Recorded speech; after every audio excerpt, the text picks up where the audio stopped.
All sports, all the time. There's heroes and there's legends. Heroes get remembered. Legends never die. This is the Spoken Podcast. Hold your ears, folks. It's showtime. I'm your host, Lance Woodwell. Man, that kid, he can ball, man. He can ball. Touchdown, Kansas City! Patrick freaking Mahomes, baby! Let's talk some sports, because that's what we're here to do. You are tuned in to the Spoken. This is the Spoken Podcast. I'm your host, Lance Woodwell, here inside the Spoken Studios with my guy, Trevor.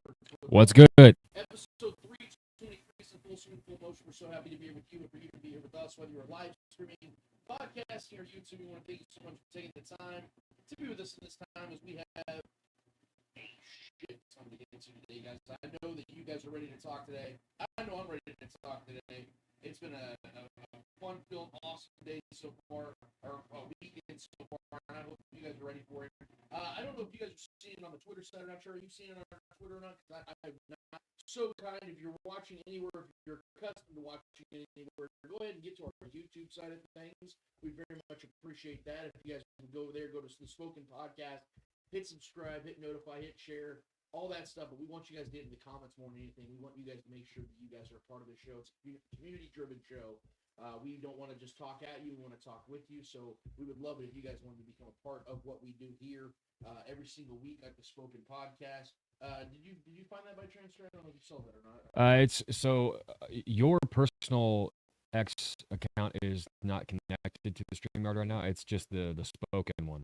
Okay, well, that is an issue we will have to figure out another time.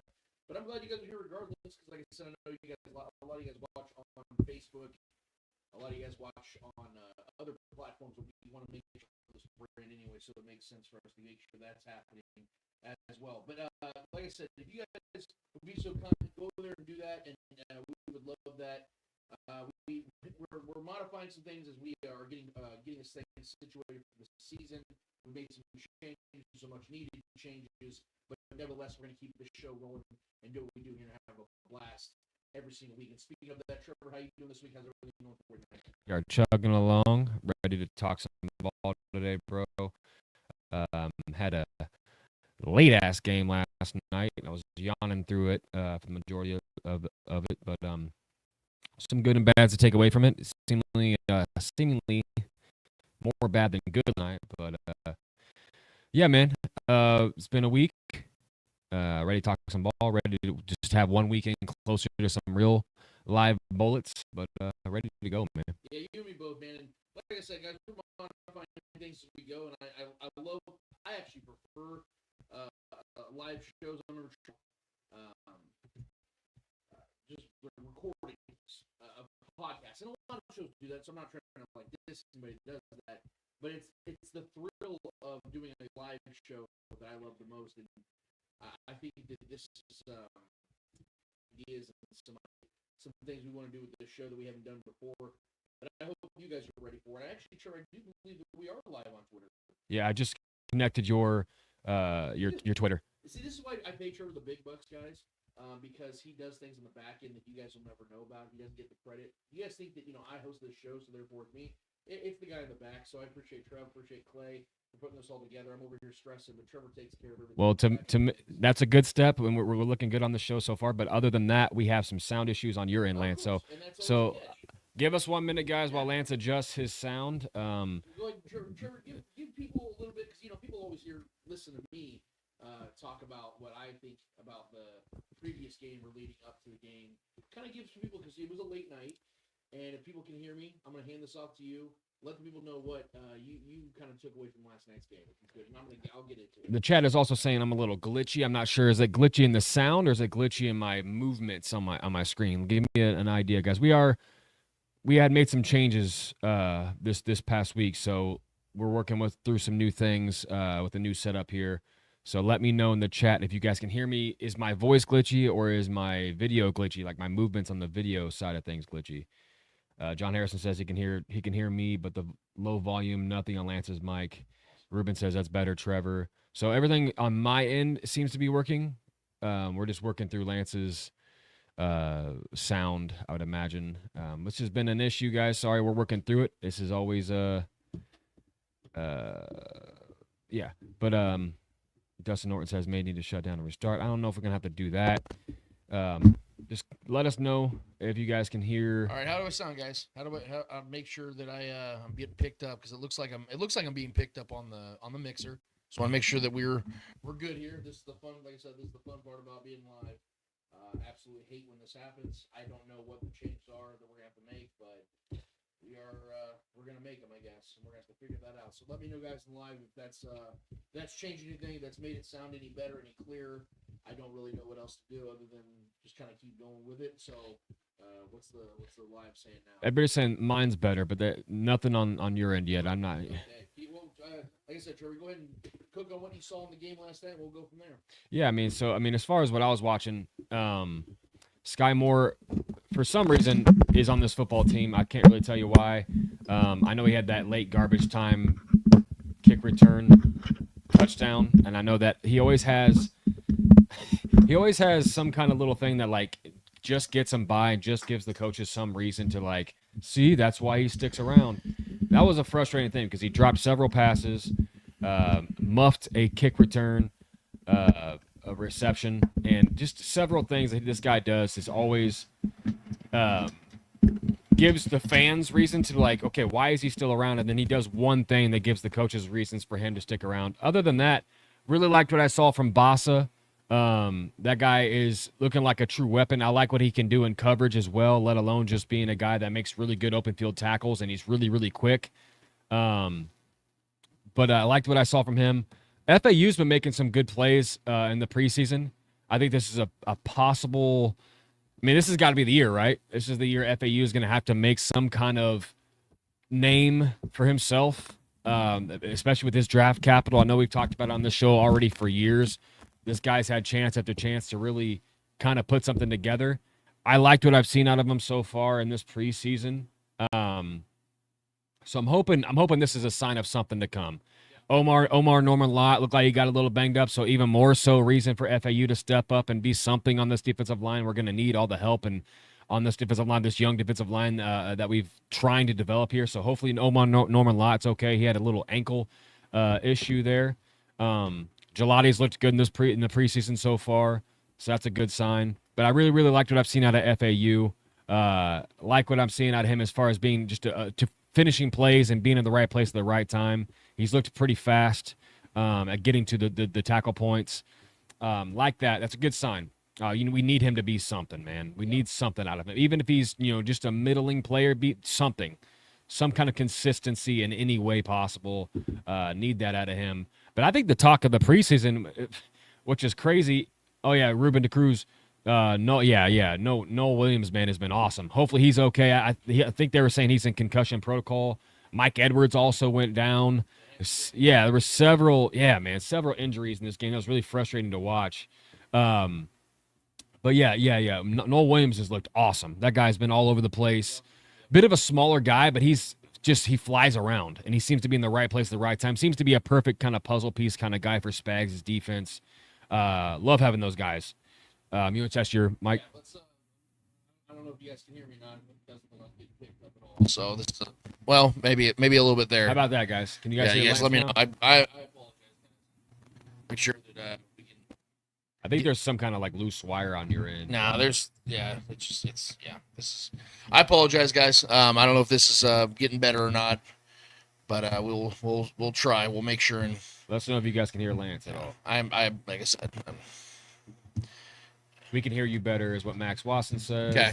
Yeah, as long as you guys can hear me at all, that's the point that I want to get across. I feel like we're wasting enough time it is on the show. Let's be honest. My voice is what matters. This might be the universe telling us that we need to, get less of me and more of Trevor. And I'm sure you guys wouldn't hate that as well. So, like I said, let me know in the chat. I mean, like I said, what Trevor's already been speaking on is something that I definitely agree mostly with because of the first few people that I wanted to address. And I think it's funny, and like I said, is the chat good with it? Or, yeah. Okay, Everybody great. welcome, Lance. Thank you guys. Thank you guys for inviting me to the show today. I really appreciate it. I don't know why this happens. I swear, dude. It's just the technology is a fun thing. It's a fun thing. But I'm glad you guys can laugh with me because this is something that's funny as hell to me. I mean, I hate it, but I think it's funny at the same time. But it's real. The first thing I thought when I started watching this game last night, and I kind of got a chuckle out of Trevor and I were watching it together, and it just the whole night felt weird to begin with. And you guys already know I hate preseason. You guys know this is something I just want to get through. Just can the team please just be healthy when week 1 gets here? Like, that's all I care about. And, you know, there's some weird things going on with the way Andy Reid's handling all this because he didn't want to play any of his guys in week 2 of preseason. Now there's only, 3 total games in the preseason opposed to 4 back in the past. But he wants to supposedly play some of the guys in week 3. And that's the confusing thing about this because it had to have been because Andy saw the forecast of Seattle and it being rainy. He hates that field. Everybody hates that field. Those turf fields just suck as a whole. It felt like there was just some intention behind it, and you kind of saw it as some of the injuries started to rack up last night that Trevor already mentioned. But I got kind of a chuckle out of the way the defense looked. And now, I know what the initial reaction was. Oh, shit. The Chiefs have a real depth problem here. Oh, shit. The Chiefs have a real linebacker problem here. And I understand that because that's the way it definitely looked out the gate. But I also think, and I want to play this clip here because this is a clip I kind of got an idea of when I was thinking about what Spags put out there. And it felt like one of his, coaches, his assistants, came up to him this week or yesterday and was like, hey, listen, Spags, before you turn in for the night, man, we'd really like to get this game plan in because we're not really sure if, we hate being a bother here, but, we need to have some game plan for this game. And I think this was Spags' response to that. I'm not making myself clear. I don't give a fuck. I mean, tell me I'm wrong. Tell me I'm wrong, because that's what it felt like. And this is not a shot at Spags. This is actually to joke about it all, because that's what it felt like last night. It felt like Spags was like, okay, we're going to just throw the guys out there, and let's pay attention to the guys that we're paying attention to as far as the guys that will still, have an opportunity to make this team that otherwise may not make this roster. Let's see if there's a guy out there that can make a play or two without a sound game plan. That's the way it felt to me last night, because, I mean, Sam Darnold, obviously, going against backup defensive players is a solid quarterback. I have him in my top 20. Obviously, he's going to, put some, numbers up or make it look kind of good. But, I mean, the Seahawks were running basic concepts. They were running dink and dunks, and it was just knifing this defense up. To me, that's what I took away from it. I know there was a lot of people that were reacting to, well, the Chiefs have a real, depth issue, and, nobody better get hurt this year on the defense or else this defense is going to be screwed. I didn't necessarily take it that way. I didn't see it that way. I think that, yes, obviously you don't want to see injuries happen. Obviously, your backups are backups for a reason, and your defense isn't going to play at its best with those guys playing the majority of the time. But I think it had more to do with the way the Chiefs approached this game as a whole. It felt very odd. It felt very different than where they're normally at. You feel a sense of determination and confidence from this team each and every week, and it just simply wasn't there. And again, guys, I'm just going to chalk this up as it's a weird, clunky Northwestern preseason game. You're 2 hours behind your normal window, 3 hours behind the East Coast window. It's just a really weird trip. That's what I took it as. Sure, did you see that kind of similarly, or do you feel that this team just simply just sucked ass last night? It definitely felt like we just showed up to lay down. As we got, people in the chat talking about, we were just getting ran all over immediately. Sure. They were just getting gashed from the jump. It felt like a game that we were trying to just get there, get in, and get out without injury and play clean. We ended up leaving with 8 injuries. So that was frustrating. Yeah. It was like the 2 worst things that can happen was obviously we go out there and get, embarrassed in a preseason game, call embarrassment, whatever you want. It doesn't really matter at the same time, but still, we didn't look competitive really at all.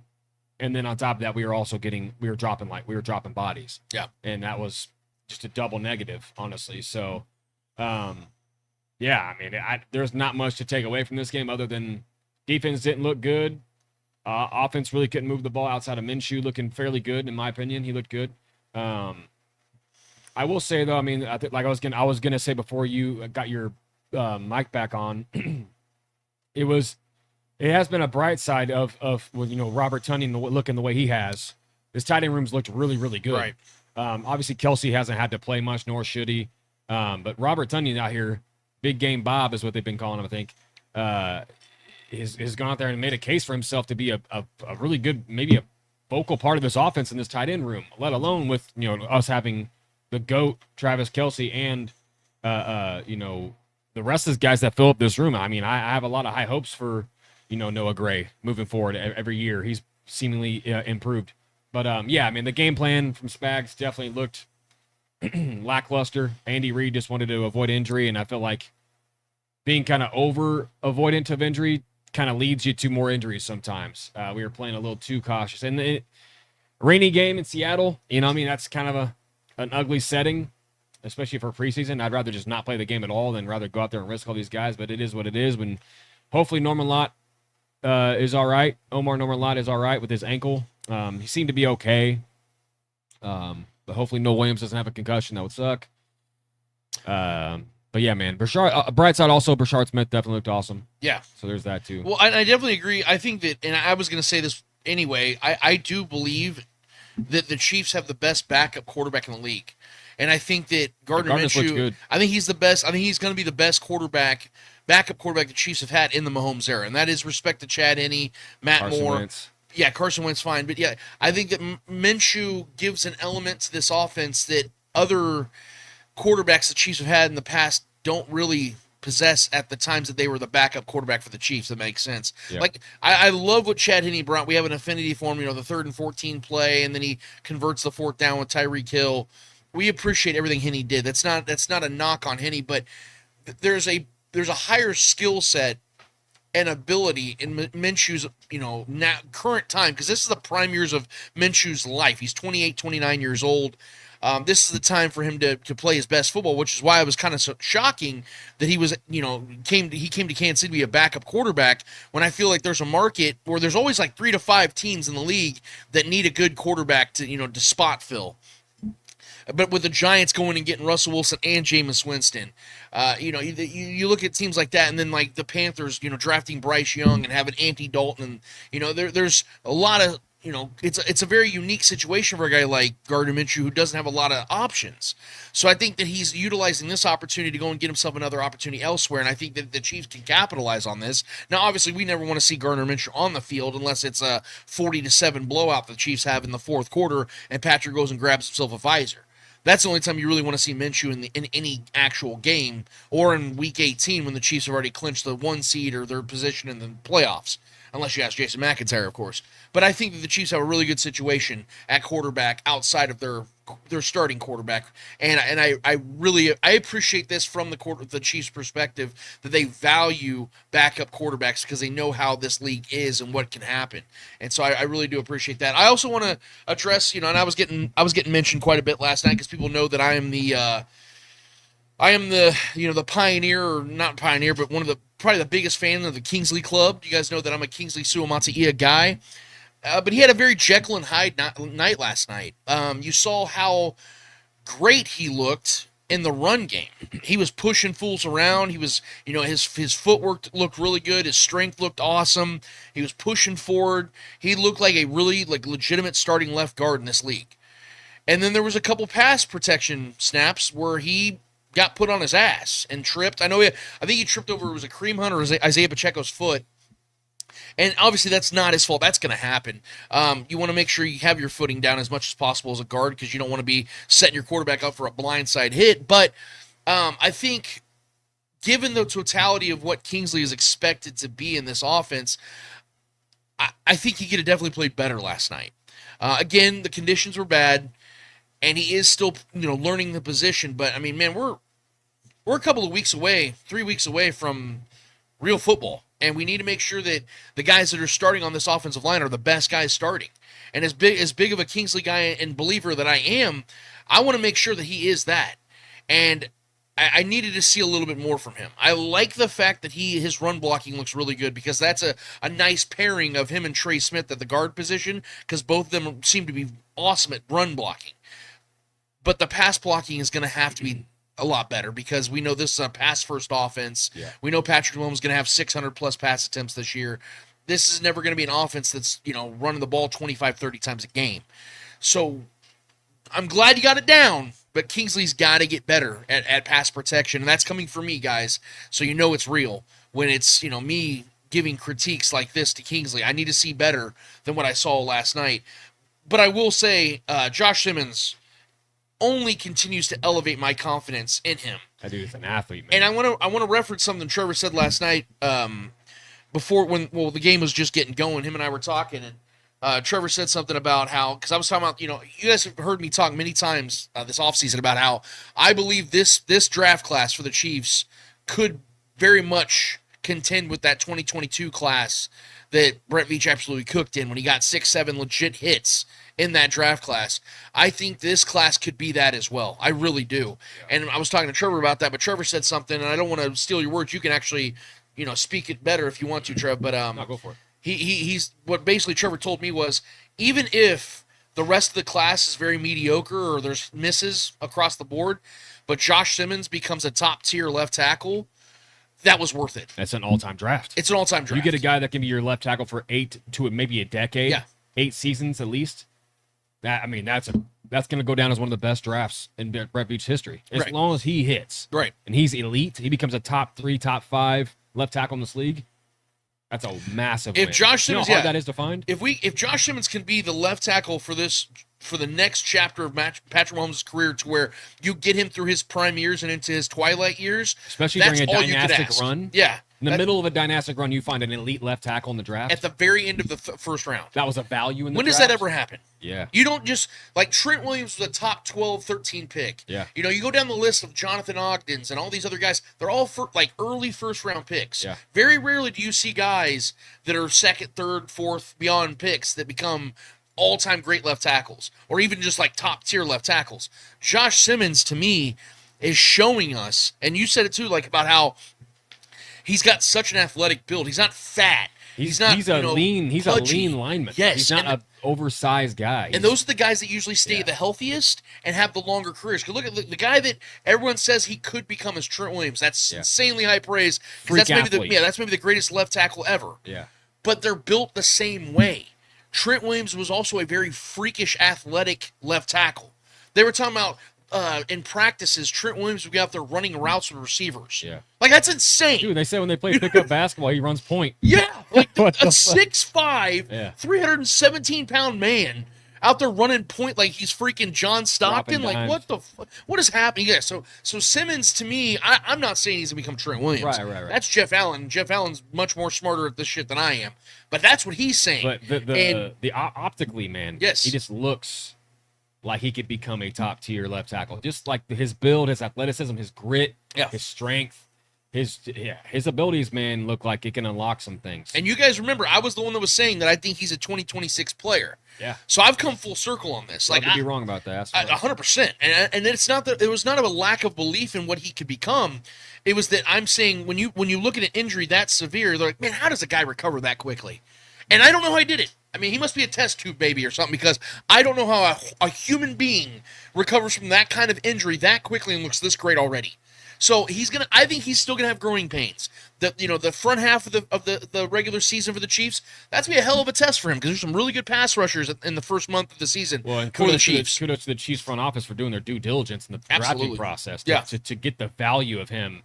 Maybe he could come, if he comes out as the best, not only left tackle, but best lineman in this draft, and we got him where we got him. Yeah. And a team drafting towards the bottom of the first round because we were in the Super Bowl for 3 straight years, and we get the best lineman in this draft. Dude, that's just revisiting this in the next 5-6 years. Swing could be something for the ages, man. Yeah, and again, that's where I think this season, or where my confusion on the viewpoint on so many people on the national level confuses me, because they make it seem as if the Chiefs didn't significantly upgrade a left tackle, even if Josh Simmons is Orlando Brown Jr., which I don't think is going to be the case. But even if he is just Orlando Brown Jr., that is an upgrade from what the Chiefs have had since Orlando Brown Jr. at left tackle. That's not even a debate. And so that's why I'm and I know you guys feel the same way, man. I'm so excited to see what Josh Simmons becomes in this offense immediately. And, there was somebody on Twitter that asked me the other day when I was talking about some of the players that would impress me in week 1 of preseason. I didn't mention Josh Simmons.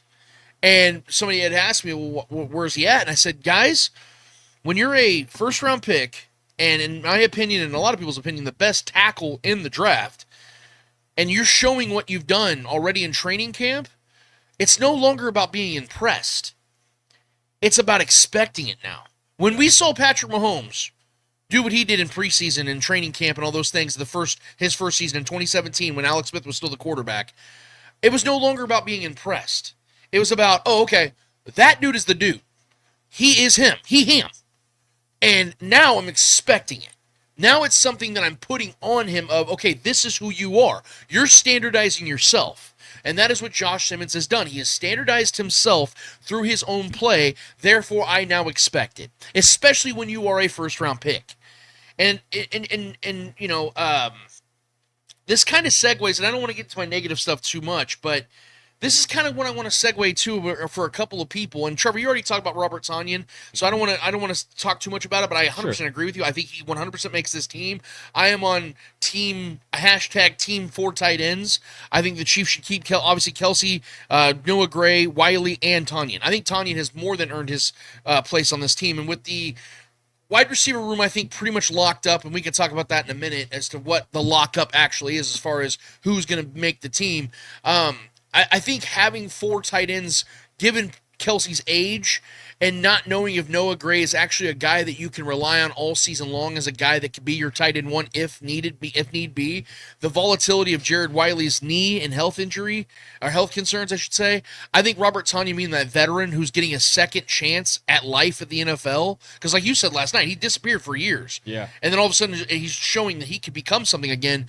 I think that is almost a necessity. But my point in saying all this is when it comes to the expectations of a first-round pick, like a Josh Simmons, like a Patrick Mahomes, it no longer becomes like, an if. It becomes, okay, when. This is kind of why I'm feeling the negativity that I'm feeling towards like Carson Steele and Skyy Moore. And that's kind of where I want to have a real conversation with you guys today. Just holding up roster spots. There is no purpose for Carson Steele on this team. I understand where a lot of Chiefs fans come from. I'm from the same cloth, guys. Okay, I'm cut from the same cloth as a lot of you. We love this team, we're loyal to this team, and we're loyal to all the cool stories and the guys that we get attached to. But this is a business, and we have to remember that, guys. And I think if anything about this Veach era, I think if it's taught us anything, is that it's not what we were raised to believe. Growing up in the Carl Peterson era, being a young adult in the Dorsey era, I saw this team get loyal to players to a fault, where they're paying guys they shouldn't pay, or they're keeping guys they shouldn't keep, because they want to keep the fan base happy. When in all actuality, what the fan base truly wants is Super Bowl prowess, Super Bowl success. Bro, nobody wants Skyy Moore here anymore. And that's the point I'm trying to make. And I understand about that, but I'm starting more with on the Carson Steele stuff. Because I know people like him. He's got the alligator, and he's the cool kid, and he's got the jungle law hairstyle. As long as Kareem Hunt is here, I don't see the purpose. There is no purpose for him, yes. But if Kareem Hunt wasn't on this roster, I think I can stomach having him on the roster. That's a big ass if, because Kareem is obviously yardage. here, and he's not going anywhere. Kareem Hunt, in my opinion, is the best running back on this team. That's where I stand. I agree. Yeah, he's the best running back on this team. And yes, stylistically, Carson Steele serves the same purpose as a Kareem Hunt, but Kareem Hunt offers that Carson does at a much higher level and other things as well. So that's the point I'm trying to make here, guys. That they classically announce him as a fullback, but a fullback has even less relevance than a running back 4, because fullbacks in this offense don't really serve a purpose, especially when that guy can't pass protect. Because that's why Carson Steele got ultimately benched last year. Everybody thought it was because of just the fumbles. The fumbles did play its part. But the biggest reason why is because Patrick Mahomes was jumping his ass when he couldn't protect him. And he kept getting blown up because he was running the wrong way and the pass rusher was coming from the other side. That's the problem I have with Carson Steele. And I think the experiment needs to be done. I think that fans need to have peace with that, is that he doesn't serve a purpose to this team. I know that there was people like Jesse Newell and Matt Derrick and other people that are out there tweeting, and I respect those guys. They were tweeting about, well, Carson's getting a lot of PT tonight. That he's playing with the first team. That must mean that he's going to be on the roster. No, that doesn't. No, that doesn't. You know why I know that? Because Brownlee just a week ago caught the only pass that Patrick Mahomes threw and caught a touchdown. It was really nice. Guess where Brownlee's going to be in about 3 weeks? Yeah. Not on the Chiefs roster. So that doesn't matter. That isn't the reason why Carson Steele was getting playing time. The reason he was getting playing time is because Andy Reid and his coaching staff were trying to see if there was anything justifiable in keeping him on this roster, giving them a reason to do it, because that's what he did last year, to his credit. Last year, to his credit, Carson Steele balled out in preseason and in training camp and earned himself a spot. I never believed in him, but the team did. And you saw quickly he doesn't have that it about him as an NFL player. And that's why he missed the rest of the season, because the Chiefs had to put him on the bench. Sure. And that's why I think they just need to avoid that altogether. Now, when it comes to Skyy Moore, Trevor, you're 100% correct, and that's where I've been standing on this. We don't need to see another snap of Skyy Moore. Yeah. I understand that, yes, when everyone started to go to bed and turn in, he decided to return that 88-yard punt. That's cool. Sure. Fine. I'm going to give him credit for doing so. Now, there's a cool story about Rashee Rice and the Xavier Worthy or another teammate that came up to him before he did it and said, hey, go return this and no one will remember it. The problem with that, though, however, is we still remember what he did before the punt return, and that was he dropped multiple passes. And my biggest problem with Skyy Moore is what he said after the game. It isn't even what he did on the field. It's what he says after the game. And this is, again, from The Athletic, Jesse Newell.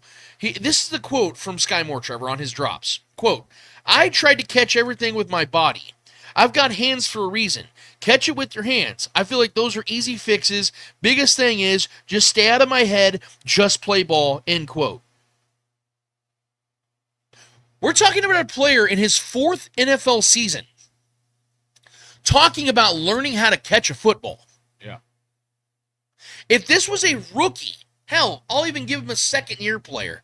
If this is some guy that's 21, 22, maybe even 23 years old that is still finding their way into this league, I could live with that. We're talking about a guy who has 2 Super Bowl rings, a guy who has been a part of a Super Bowl victory. He actually played a part in the Super Bowl victory. Drafted in the second round. Drafted in the second round. A guy who got an A grade on his draft pick. And he's talking about learning how to catch the football. Guys, look, I played baseball growing up, and I know that the yips is a real thing. It is. It's a very real thing. I remember one of the players I grew up watching, Jared Saltalamacchia. He forgot how to throw the ball to the pitcher as a catcher. He literally could not do it. It was a mental block. That is a real thing. It happens in sports. That doesn't obligate the team that has you to hold on to you, though. Yeah. You've got to get over it. Again, I'm reiterating the point I'm trying to make here, guys. It is a business. This is a job. And if you're not doing your job, you got to go. I'm sorry. But we have seen enough of Skyy Moore. The man has played in over 40 games in his career. And we have not seen a single thing that tells me that guy's got it. And this is coming from somebody who 4 years ago said on this very show, this dude's going to be special. I'll keep myself accountable. Yeah, same. I was on board. You and I both, Trevor. Yeah. You know what I mean? Like, we both thought, okay, this dude's got it. He's got something. And that something never showed, guys. And the fact that he's saying things like this tells me everything I need to know. He is not an NFL player. He is an abject bust and an abject failure. And I know everyone's like, oh, you can't be mean to these guys. I'm not coming at the person.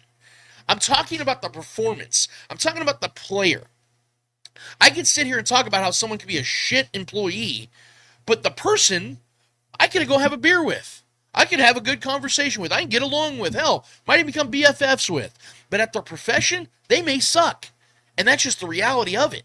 And that is what Skyy Moore is, guys. And when it comes to guys like him and Carson Steele and things like, I know that the optics are so different on the two, but like Trevor just said at the beginning of this whole rant, they're taking up roster spots, especially at positions where the Chiefs are fairly deep. I think the Chiefs have a pretty good running back room, especially the way Brashad Smith played, like Trevor referenced. I think Brashad Smith showed, and I can't believe anybody even slightly suggests this dude wouldn't make the roster. All he's done in training camp and in preseason is show out in the limited opportunities he's been given. Yeah. Kid's an absolute athlete.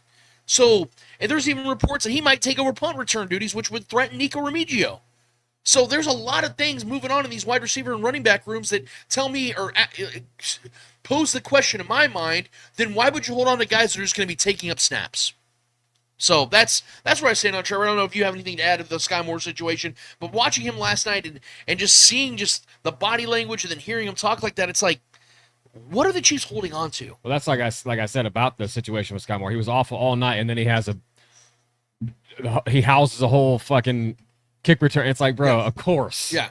Of course, because then the coach is like, oh, see, that's what. It gives like them reasons to why he's still on this roster somehow. That's what's frustrating as a fan. I'm like, dude, he was ass all night long. Has been ass for years now. And I just, it's, as a fan watching that game, it was very frustrating. It's like an NL pitcher that comes in relief in a game and gets shelled, but then in the next inning goes and hits a home run and they're down 14-7. Has a moment. You know what I mean? Like, he hit a wild-ass home run, but first of all, that's not why he's here. You know, that pitcher isn't here to hit. And two, his actual job, he just got destroyed in. Yeah, let's count the hits and the misses. Let's do both of those. John Harrison says, I heard Pete Sweeney and others say that they can replace FAU. He's going nowhere. He's the #1 pick. His contract is guaranteed. His cap hit goes from 3.2 to 5.6 if cut. He's just the 8th or 9th defensive lineman. Yeah, He's looked good in the preseason, though. John, John, you're not going to get me to defend anything Pete Sweeney has to say, buddy. So I'm with you on that. I completely disagree with that per usual. But FAU is going nowhere.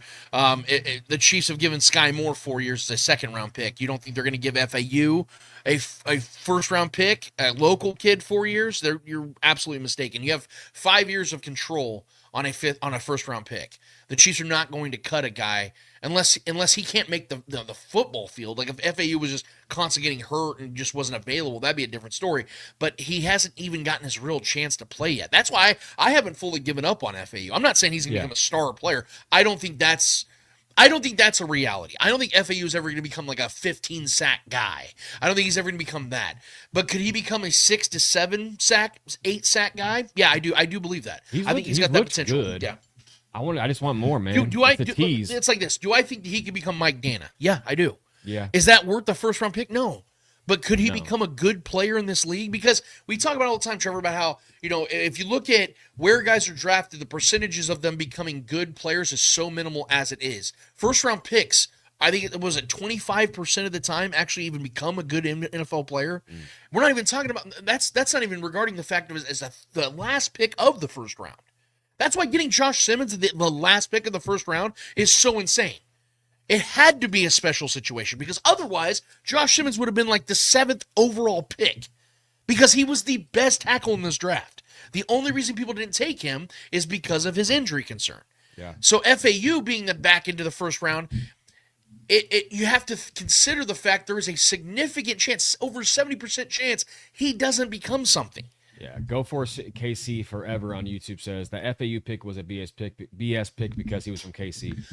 I get that narrative, and honestly, I can't disagree with it. Right. That's how we felt watching that. We're like, dude, we could easily trade back or trade up. Yes. But it was the draft was in KC. This was our moment. We kind of had a tug on ourselves a little bit, kind of show the world what we're made of, and having that pick in the first round. I just having the draft in KC was enough for me. That was just a really cool experience to have that here. I don't feel like we had to make that pick, but yeah, it did feel like a forced reach of a pick. Yes, it did. Just because we wanted to have that, especially him being a local guy and the draft was in KC. It was very poetic. If he would have turned out to be a great player, we wouldn't be saying this. Well, and also let's consider something. Let's be fair about that pick too. At the same time, it wasn't like they drafted a scrub. He did win Big 12 Defensive Player of the Year. Yeah. He was a good player in college. Sure. Let's not shit on him That's completely. Also both can be true. Yes, both can be true, guys. That he hasn't lived up, but he also was a good player. Now, he wasn't my pick, right. And Trevor and I both said on the show. You can go back and look at our archives. I wanted the Chiefs to trade out of that pick. Yeah, I did. I wanted up or down. I wanted them most likely down. I wanted them to trade down. I wanted them to be aggressive in that draft. Yeah. I wanted Kayvon Thibodeau. So that for what it's worth. But I knew they probably wouldn't be able to get him. But the point is, there were other options out there. I didn't think the Chiefs made the best decision, but they clearly liked the kid, and like Trevor said, they kind of they felt obligated to make a pick. That I think that from everything I've been told, that was a Clark Hunt decision. Clark Hunt was like, no, we're making a selection tonight, and like Trevor said, the coincidences of being a local kid too, kind of lent into that. But preseason sucks. I don't think anybody will fight me on that. We're ready for this thing to be over with and get into actual football. And speaking of that. We know that there's another big story here in Kansas City that we have to get to, and it's the biggest story going on right now in probably all of the NFL. And that is the Rashee Rice situation.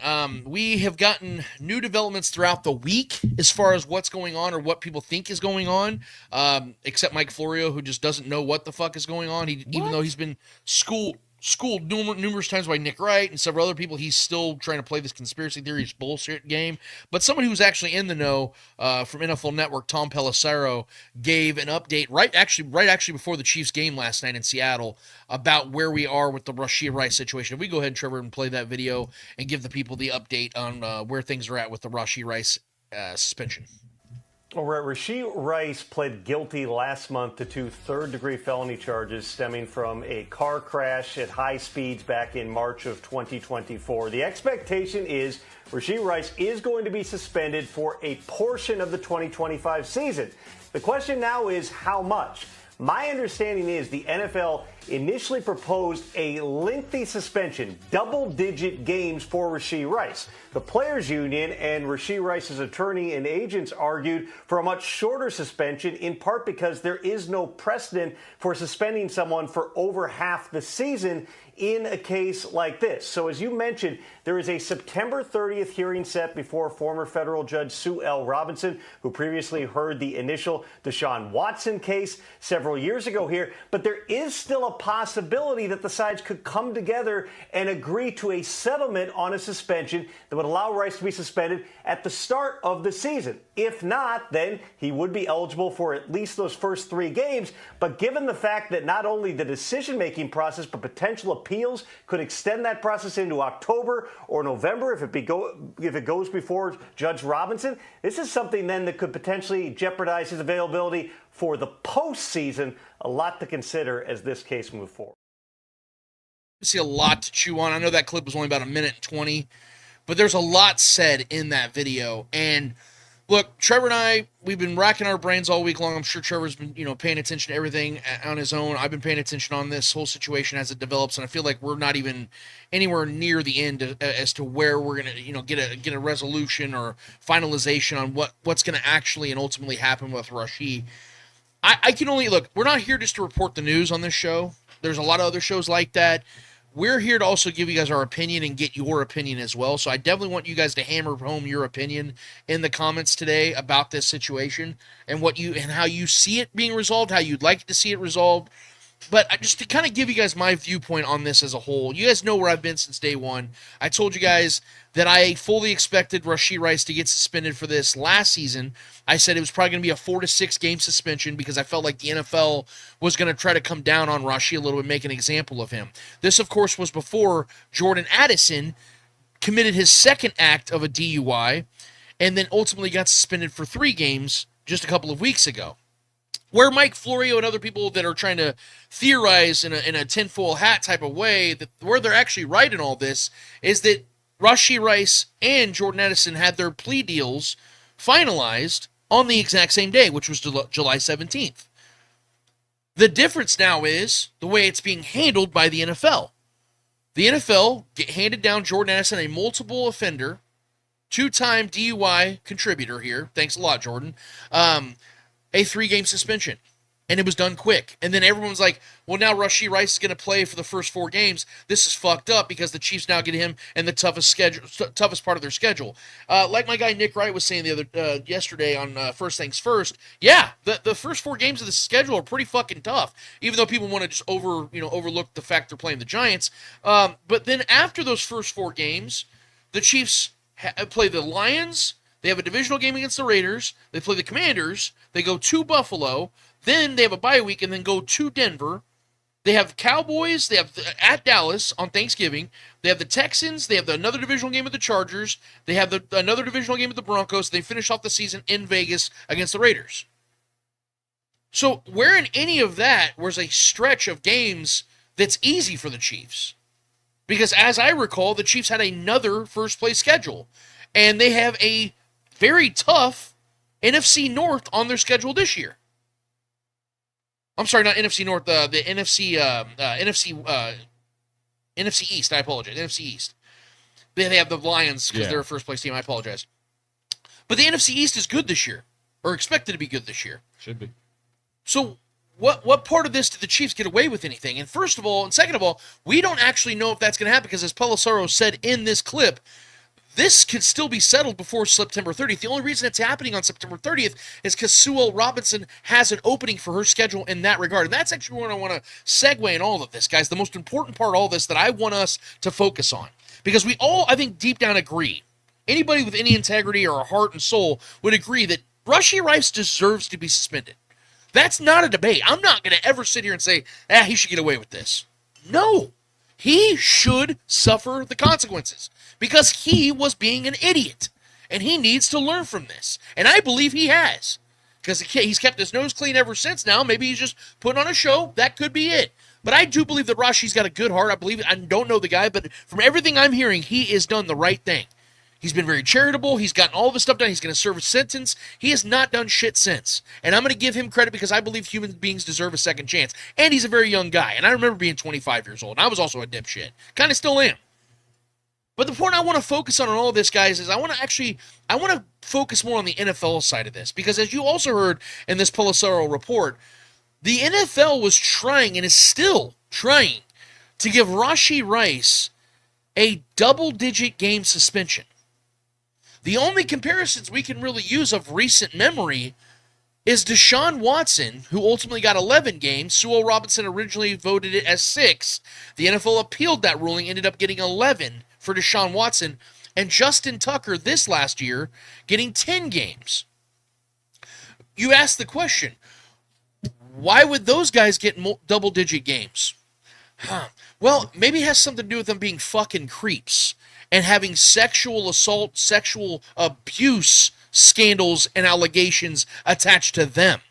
I'm not one that likes to, compare and contrast criminal behavior, but I think there's a difference between 64 women coming out against Deshaun Watson and Justin Tucker having about, 12 to 15 women or whatever it was, of different parts of the country and people that don't know each other, coming out and talking about how these men were sexually abusive and sexually aggressive with these women, as opposed to Rashee's making a singular, stupid moment or decision in a car. Now, again, that could have been a horrible situation. He could have killed some people, and we'd be having a much different discussion. But if we're looking at all these things from 10,000 feet, and we're saying, okay, no one actually ultimately got hurt, nobody died, obviously. This situation has been settled in and out of court. He's going to do his time in jail. He's paid hefty fines. He's going to be suspended for it. How am I supposed to compare that to those two situations? Because that's all we can do now if the NFL wants to suspend him in the same amount of games or something very similar to those two fucking creeps. It doesn't make any sense. There is no precedent for that. And that's my biggest problem with the NFL. Is we're sitting here in fucking 2025 and we don't have a precedent for these types of situations. They want to try to throw the book at Rashee Rice, but a guy like Jordan Addison, who was driving 140 miles on the highway and then the second time falls asleep behind the wheel in the middle of the highway, could have killed people multiple times, is getting 3 games? Explain it to me. Because I know we got all these conspiracy theorists out here that are trying to tell me that the Chiefs are getting away with one, that the NFL's trying to throw them a bone, when I see it the complete opposite. I see it as the NFL's trying to bone the Chiefs. They're trying to fuck this situation up. Now, I don't believe he's getting double-digit games. I think that 𝚂𝙿𝙸𝚂 is going to have a fair assessment on all of this. Because from everything I know about this woman, she knows what she's doing. She's actually the smart one in this whole situation. Roger Goodell, not so much. The NFLPA is going to figure this out with 𝚂𝙿𝙸𝙂. I, right now, will sit here, Trevor, and I'll tell you right now my realistic expectation. I think it will be between 4 and 6 games. I think the NFL is going to settle with 6. The NFLPA and Rice's representation is going to appeal. It might get down to 4. But, guys, I don't know when this suspension is going to happen. I was going to say, I would like to. I still think there's a solid chance it gets done in the first part of the year. Yes, and I'll be real nice, guys, this, and I want to hand this off to you. I would prefer that. I know everyone's everyone's sitting here figuring out, okay, when would be the right time to lose them? Because there's no ideal time. Like I said, if you look at the schedule, there's no stretch where it's like, okay, let's lose him between weeks 8 and 12. No, there is no. Throughout the schedule, the Chiefs have tough games. Yeah. So that is the discussion. The discussion is when is it the right time to lose him to get him ready for the postseason? And I think losing him at the end of the season is the least of best ideas of all this. I think that losing him early in the season, yes, you have that tough stretch out the gate. We have to remember here, Trevor, from the football side of this. Let's not look at the legal side of this. Look at the football side of this. The Chiefs lost Rashee Rice last year in Week 3. They went 15-2 and went to the Super Bowl. So it's not like the Chiefs have to have Rashee Rice out the gate. But it would be ideal to me, let's say it is a 4-game suspension. You lose him for the first 4 games, and then you get him for the rest of the season, and he has 11, 12 games of being prepared for the postseason. That to me is so much more ideal than having him out the gate, then losing him, and then trying to get him back back into rhythm when your offense just had to, in the middle of the season, adjust to losing their best wide receiver for 4 to 6 weeks. That's the way I see it. I kind of just give me your thoughts on this whole thing, man. What we just heard, how we saw this going on. What is your opinion on all this, man, with the NFL as a whole? Yeah, I mean, it's hard to formulate an opinion when things are so all over the place, and you know, the actual legal side of things have seemingly been handled. It's just waiting on this weird system that the NFL continues to push out when it comes to dealing with these occurrences. I don't understand why there's gray area for certain occasions that are very similar to other ones, actually in the grand scheme of things, far less significant than other ones. Right. And they're swift to deal with those ones. But this one, for some reason, there's a lot of nuance to it when there's not, because the actual real legal things have already been handled on that side. Just why I just don't. Yeah, I mean, for me, like, it's just, as a Chiefs fan, it's mentally agonizing to sit here and try to understand what they're actually doing and what the goal is. Why are we setting up a September 30th date? That makes no sense. Yeah. Why didn't you just schedule the same week that you dealt with Jordan Addison's situation and just take care of Rashee in the same week? Well, again, that's because the NFL, and I'll explain that real quick. Yeah, but I mean, I know they were trying to go for double digits, but like, that's the holdup. Yeah, the NFLPA, it's a counteract. So the NFLPA is saying, oh, fuck you, NFL. You want to get him double-digit games? Yeah. Well, let's go to Sue Robinson. Because she's the one that, remember, she talked down the Deshaun Watson suspension. Yeah. She brought him down to 6 games. And the NFL said, fuck that, let's go to, and they ended up getting 11. That's why the September 30th, because that's her next available date. Mm-hmm. The problem, and I think you and I are agreeing on this, and I think we're both seeing this maybe from 2 different perspectives, but we agree on the same thing, is that this needs to get done. And the fact that the NFL... That's my biggest grievance. Like, dude, and the NFL decided to try to hammer him and be overly ridiculous. That's my problem with the NFL. With a big 10-game suspension. It'd be one thing, Trevor, if, like I said... Like, of course they're going to appeal that. If we knew before Rashee committed what he did, if the NFL had laid a law that said, hey, any vehicular issues, any DUIs, anything like that, it's an automatic 8 to 10-game suspension. Sure. And then he does this, deal with it. There are no grounds. Take it on the chin, deal with it like a man, move on. But when you sit here, and not only do we not have a precedent for these types of situations, but then you see Jordan Addison get 3 games for being a repeat offender. That's my biggest issue. Like, there's always room for nuance when it comes to justice. I understand that. Facts matter, right? Especially more than feelings when it comes to these kinds of things. No matter how we feel as Chiefs fans, the facts are the facts. If the facts are in place, it is what it is. We deal with it. But there's already been a precedent set with the Jordan Addison situation. How is that? Can you describe to me the significant difference between the 2 occurrences? Right. Honestly, his seems more worse. Not let alone this being his second offense. I mean, he was driving while intoxicated. Rashee Rice was not. Him and his crew fled the scene. That's a bad look, and some individuals in this situation were hurt, but settlement's already taken care of, right? Court system's already in place. He's going to serve jail time. Now we're simply just hanging on to what the NFL decides to do about it. I just don't understand why they're trying to come down and bring the hammer down on Rashee and make an example out of him with the 10-game suspension when you look over the occurrences like this that have happened with vehicle situations.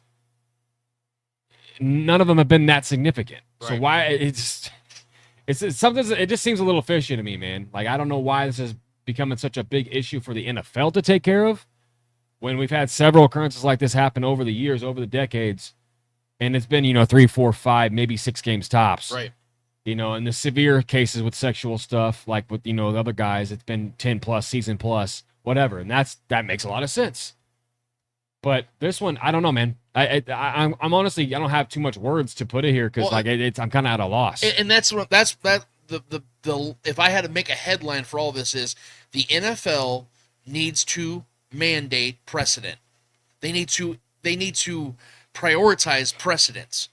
If you're going to do this type of thing, there needs to be an explanation and there needs to be precedent. For me, if I'm this is where I'm at, and this is what my approach would be if I was in Rashee's camp and the PA or whoever in the NFL is that is defending Rashee Rice and trying to figure this out with the NFL, if we can't figure out a game plan and get this done and put a nail in this coffin at the beginning of the season and get the suspension out of the way at the beginning of the season, we're going to push this to next season. Then I think it's absolutely unfair to wait till week 4 or 5 to come down with a suspension middle of the year towards the end of the year for Rashee Rice. That's unacceptable. And this is the frustrating thing about the NFL is we see them get so many things right, but even the things they get right, it seems like they have to take so much time to implement the right way of going about it. Like we see them every year trying to be innovative. Yeah. And the business model, the marketing is unbelievable. It's undefeated. Like they are so great at it. But when it comes to things like this, it's like, how do you miss the mark so many times in a row? How many times are we and it would be a lot different. I mean, not a lot different, but I would give them a little bit more grace here if this hasn't already been. He was just supposed to be suspended last season. Right. We've already had a full season go by. Granted, I know that a lot of the things, the actual real legal things were being settled around that time, so the NFL couldn't really come down with something, but still. This is a situation that's been lingering for several seasons at this point, or at least a whole ass season, plus a preseason of a new season to kind of maybe gather their chips and figure out what they're going to do as far as a game plan whenever everything on the actual legal side of things comes down. Right. And then you have a game plan ready to go. But it seemed like they were so not prepared to have anything ready, at least some semblance of a game plan ready to come down suspension-wise for Rashee once everything got settled on the actual legal side of things.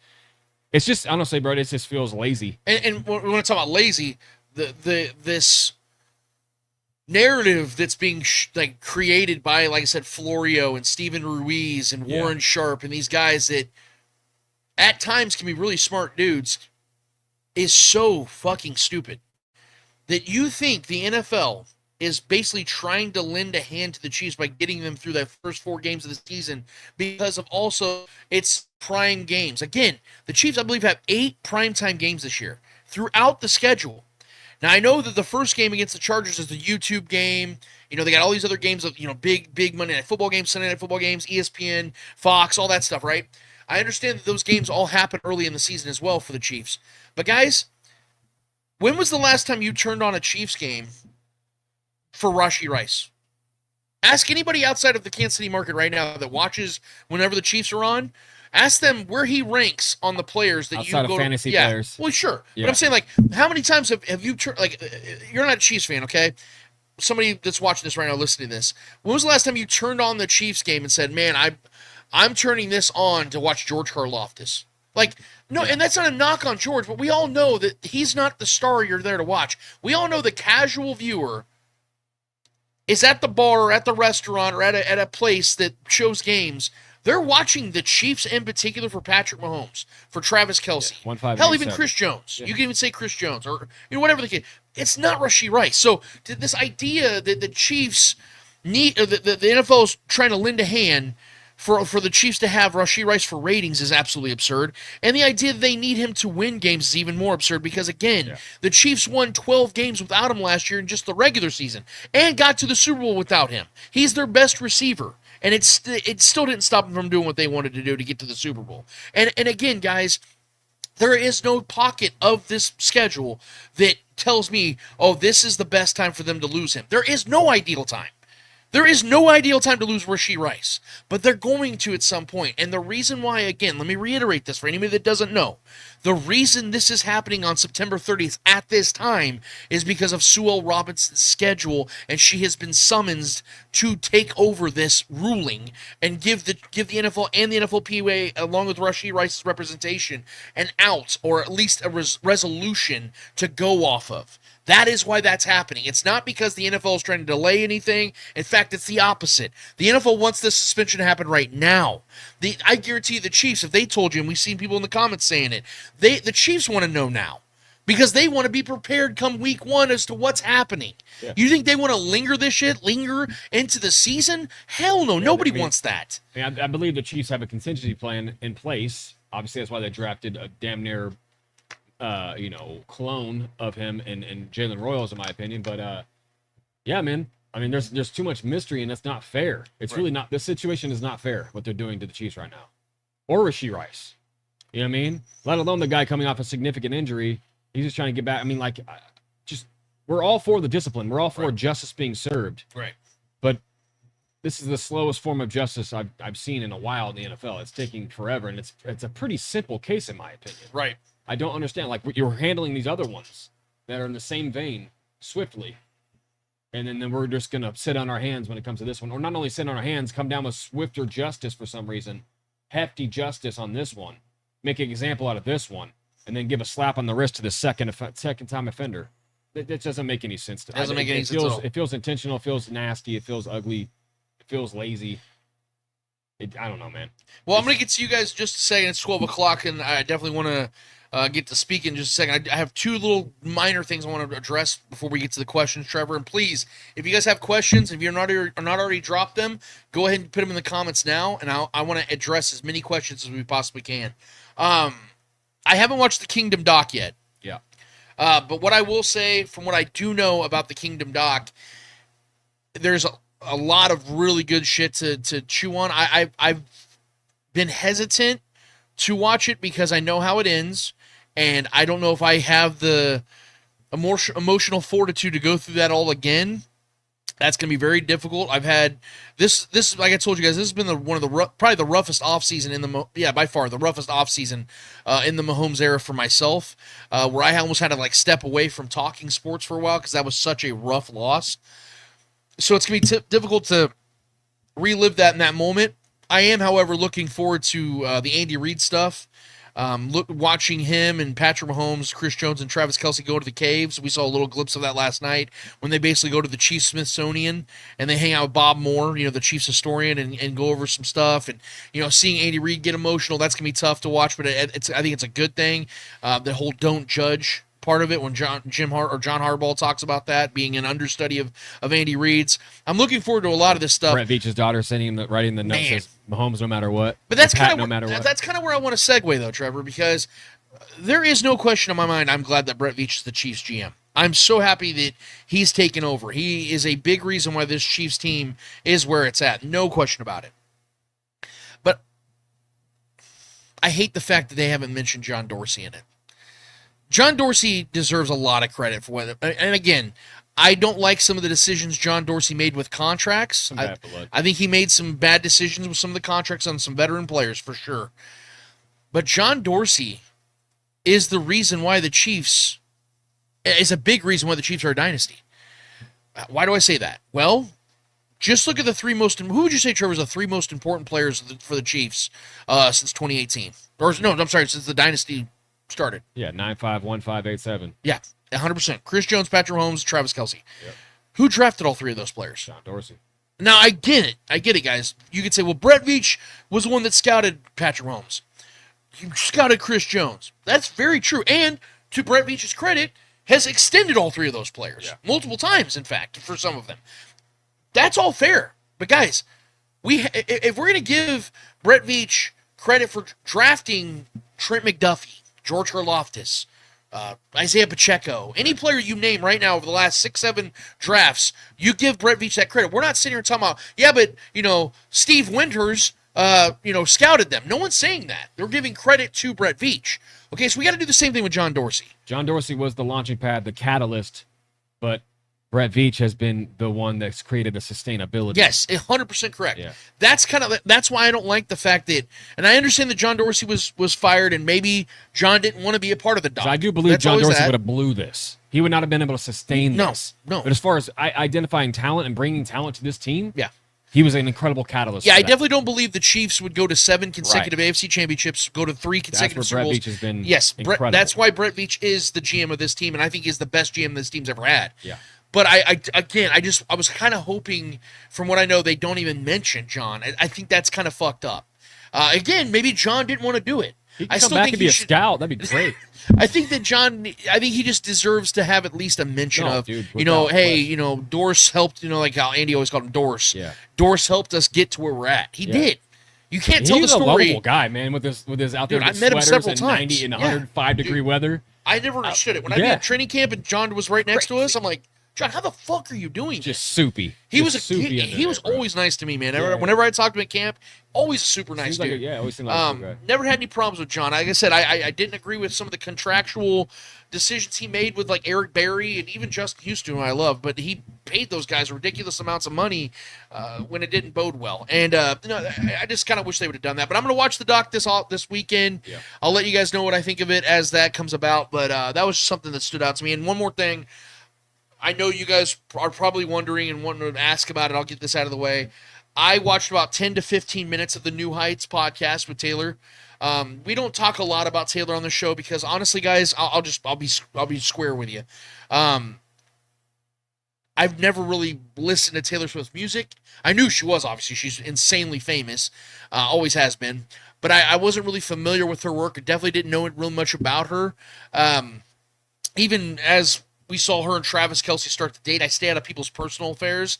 I don't really have opinions on those things. I'm not TMZ, and Trevor and I aren't TMZ here. That's why we are the show we are. As long as it's not a Kardashian, we're good. Yeah, and we don't post pictures of, the Mahomes kids because we're not creeps. But, we stay out of people's personal affairs.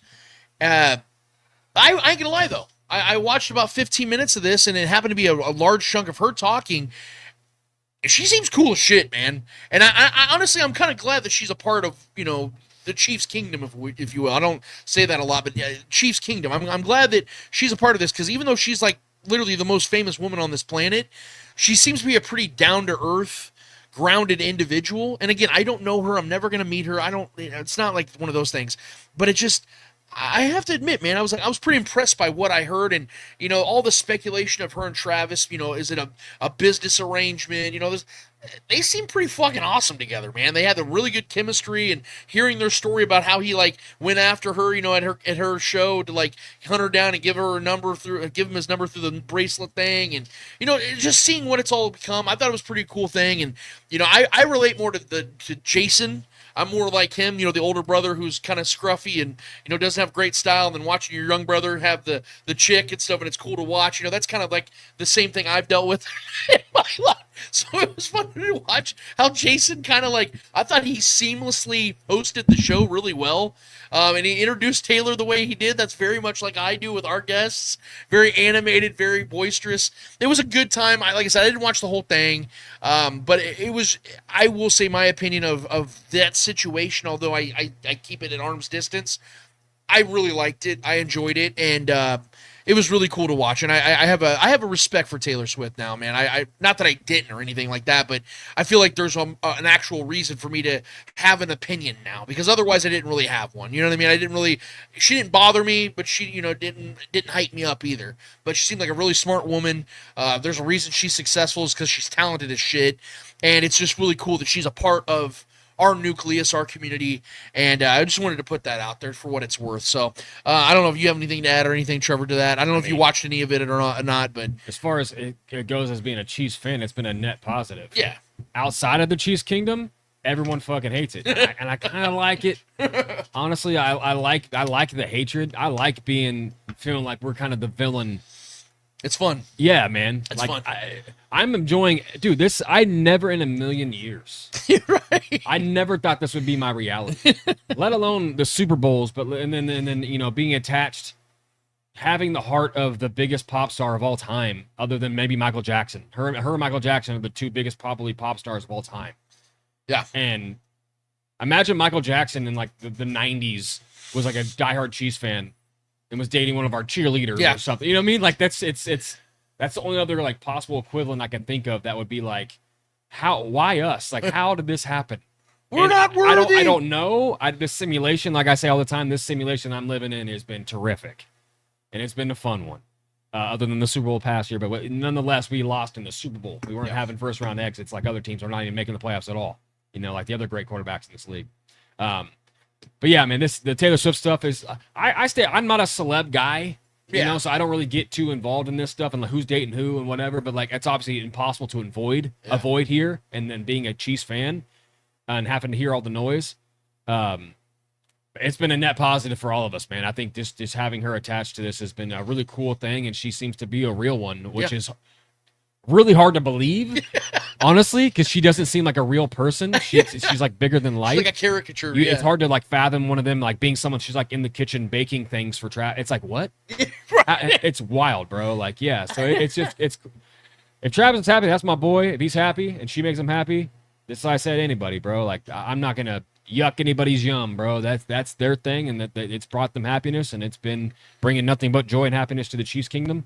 I'm on board. And like Julia Gulia and Go for KC Forever said on the comments, when she said she celebrated the Xavier Worthy draft pick, I had a different experience. But the fact that she was invested and cared that much, and Travis talked about like how he found out through her and everything, and she was like animated as fuck, like. Yeah. That's cool, man. She's like invested. Talking about she's learning cover 2s. How do you find the negative? Cover zeros. People will. Yeah. But it's only the people on the outside that are just it's pure. It's just rooted by envy. Yep. It's rooted with envy. And like you said last night, Trevor, there's also a factor of Travis growing up.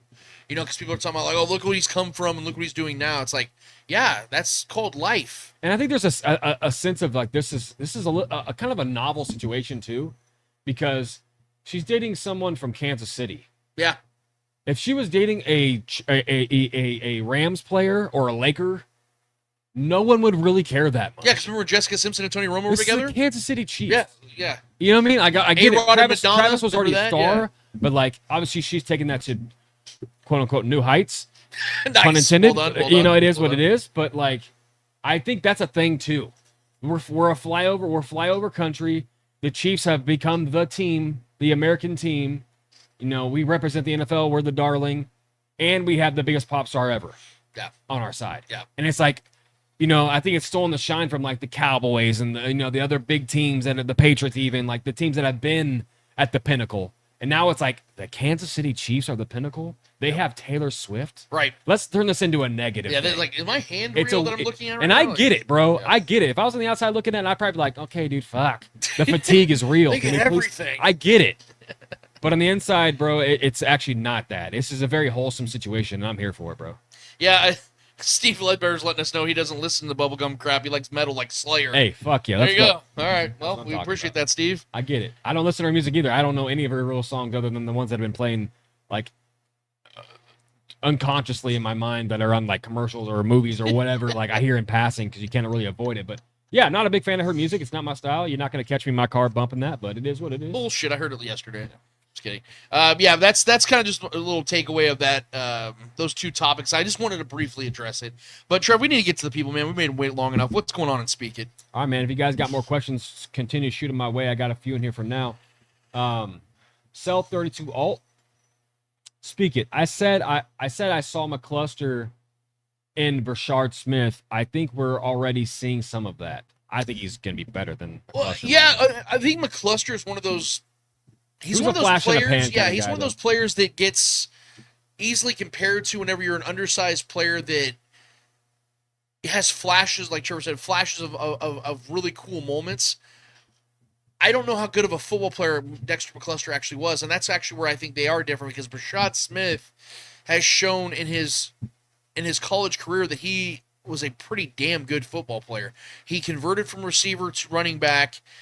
Athletically, I think he's far more gifted than McCluster. McCluster was like 5'6", 5'7", 170 pounds. Like, he was a little dude. Rashad Smith's not.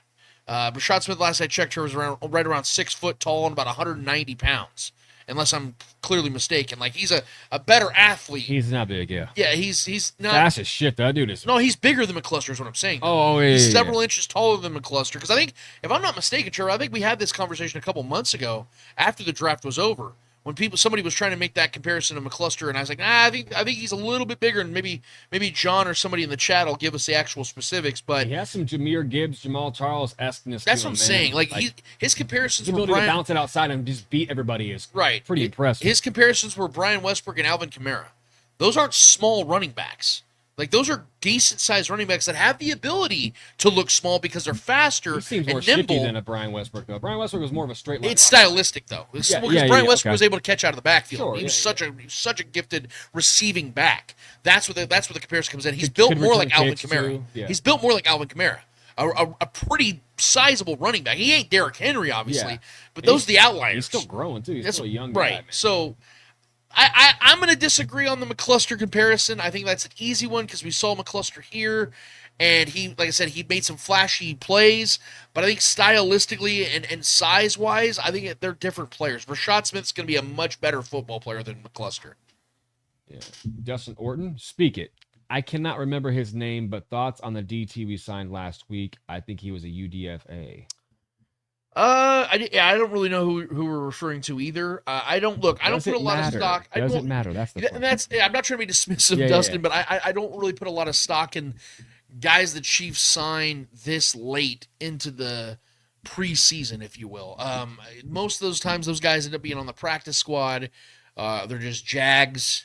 So I don't know the player. Let me see if I can find it real quick. Yeah, I'm not sure. Yeah, and I knew they signed someone this week, and I didn't really see the guy's name. I didn't really honestly pay much attention to it. Undrafted free agent, so I'm not doing the deep dives on that at the moment, but so it looks like I'm not seeing it. Justin said he was looking too, but I'm not sure. Come on, Dustin, you gotta have a name. Come on, Dusty. Come on, Dusty. Give us a name, man. Who is this man? Yeah, so it looks like, man, I'm trying to find it out. Well, he must be great. He's standing out. Is it 𝚂𝙿𝙸𝙾? RAS score was high, he says. RAS score is high? Okay. Yeah. Yeah, I don't know much about this guy at all. Yeah, I don't see it. I like I said, this isn't something I've been paying attention. I'm gonna be totally real with you guys. I don't think he's a guy that's gonna probably make the roster. Which is very rare for just a UDFA to show up, especially defensive line. Well, again, they could just be seeing what he's got, just working him out, or just having him as a body for the the camp's over, but to see if he has anything and just kind of have him be on his way. Injuries could be a factor as well. I'm gonna say I'm gonna say that's probably what that is. So not to dismiss the question at all, I promise you on that, Dustin. I just don't know enough about this guy or anything at all to really say that he's going to play any sort of impact or make the 53-man roster, which is before we know, man. We're going to be next week. We're going to have to talk about that, the 53-man roster and what we see happening with that. Who's going to make the roster? We're going to have to talk about that for sure. Yeah, John Harrison chimes in on your McCluster point, though. McCluster was 5'7", 170 pounds. Right. More like Dante Hall. Smith is 5'10", 195. See, that's what I'm saying. Yeah. He's just a significantly bigger, stronger athlete. Yeah, he's built like Jamal Charles. Right. Yeah, Jamal was, 5'11", 195? Yeah, 5'10", 5'11", 195, 198 on some years. He was a little heavier towards the end, but, he reminds me a lot of Jamal Charles, man, in a lot of ways. That's high praise, too. I'm just saying the prototype. The prototype is there. Can he become something like that? I think he's a guy that could become the running back one here in the next coming seasons. Maybe as soon as next season. And if injuries happen, maybe this season. The guy's got high upside, and I've really liked what I've seen from him. Just last night in the game, he was, he got hit in the backfield, spun out of it, and got like 8 yards. Right. It was awesome to see. He bounced on the outside and just beat everybody. He's got that quick. He's not only fast, he's quick too. He's got that quick step. Sell 32 alt. I saw the league wanted 10 for Rice. How much you think he'll get? We kind of harped on this, but I don't want to pass over questions. No, it's okay. I definitely think to make it as official as I possibly can, guys. I think it's going to be 4 games. I think that you're gonna see a month of football at some point in the season, preferably at the beginning of the year. Preferably I want it to be the beginning of the season. I want this to get out of the way. I want it to be done. That's what I would prefer to happen. Will that be the case? Will they still have that September 30th meeting? I'm hoping not, because I don't think that. I think the only reason that's happening is because the NFL is being a bunch of dicks right now.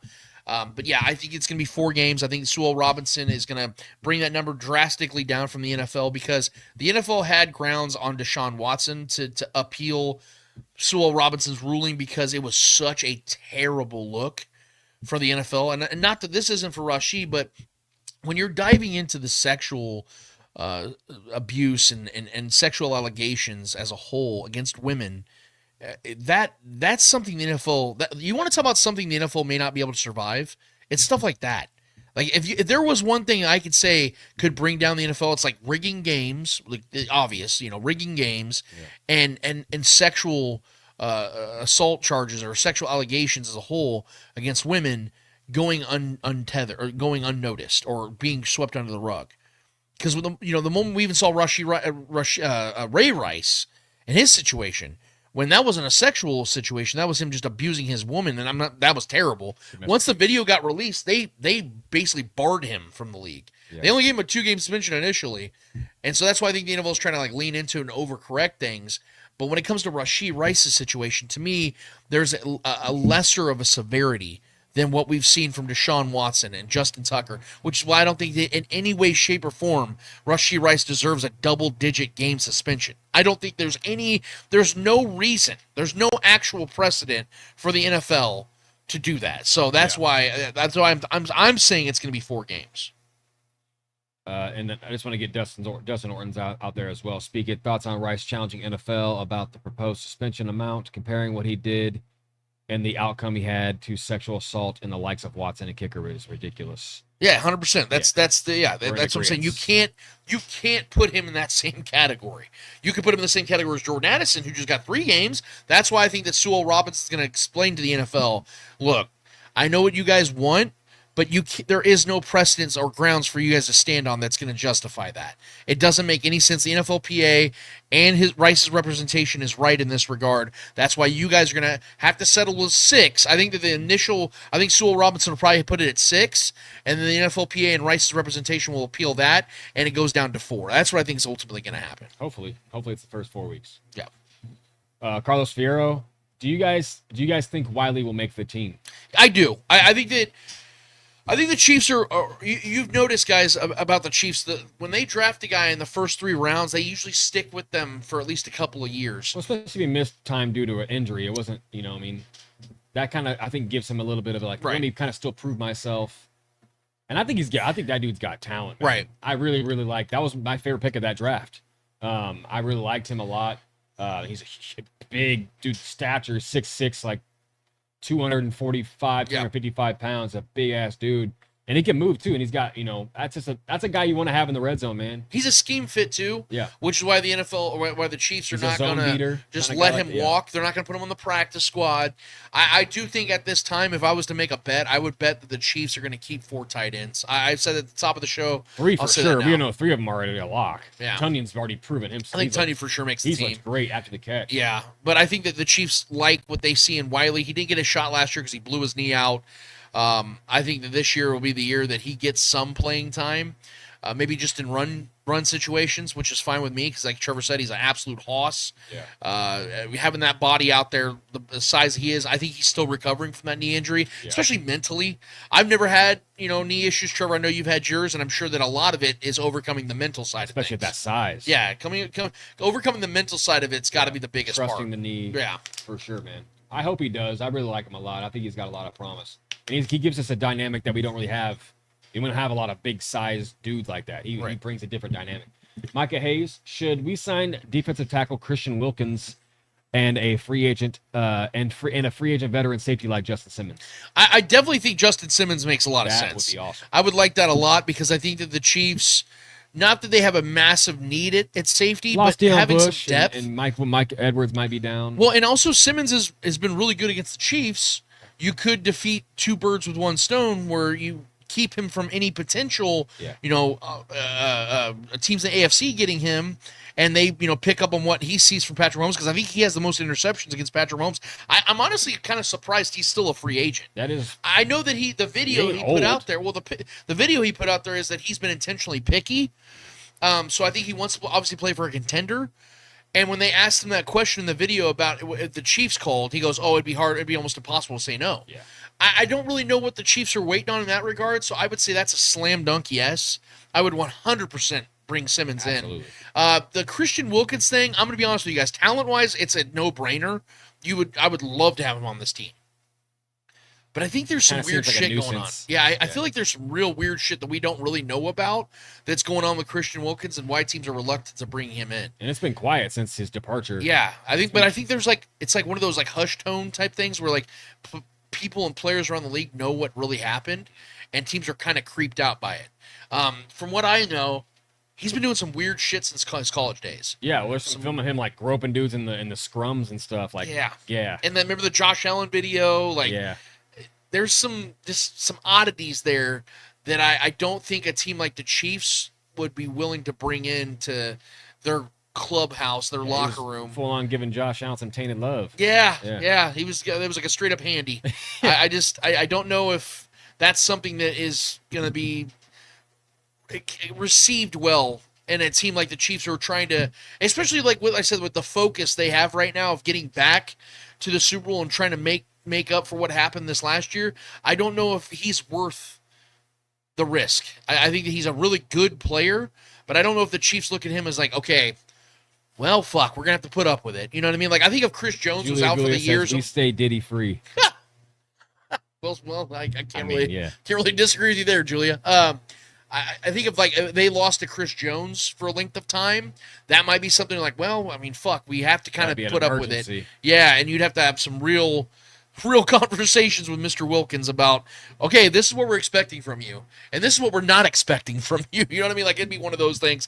I'm going to say there's probably a 0% chance that Christian Wilkins is a Chief. Yeah. I think he probably signs with a team that has a real need there, and he probably makes some decent money if he ever does. If he ever comes back in the league, he's too good to probably never make a team, but there's going to have to be some concessions and some understandings with him and that team that ultimately signs him. I mean, if the Raiders are willing to cut you, that's bad. Yeah, it's pretty bad. And Pete Carroll being a player's coach like he is, it must have been something really bad. Yeah. It must have been something really bad. I don't want to speculate.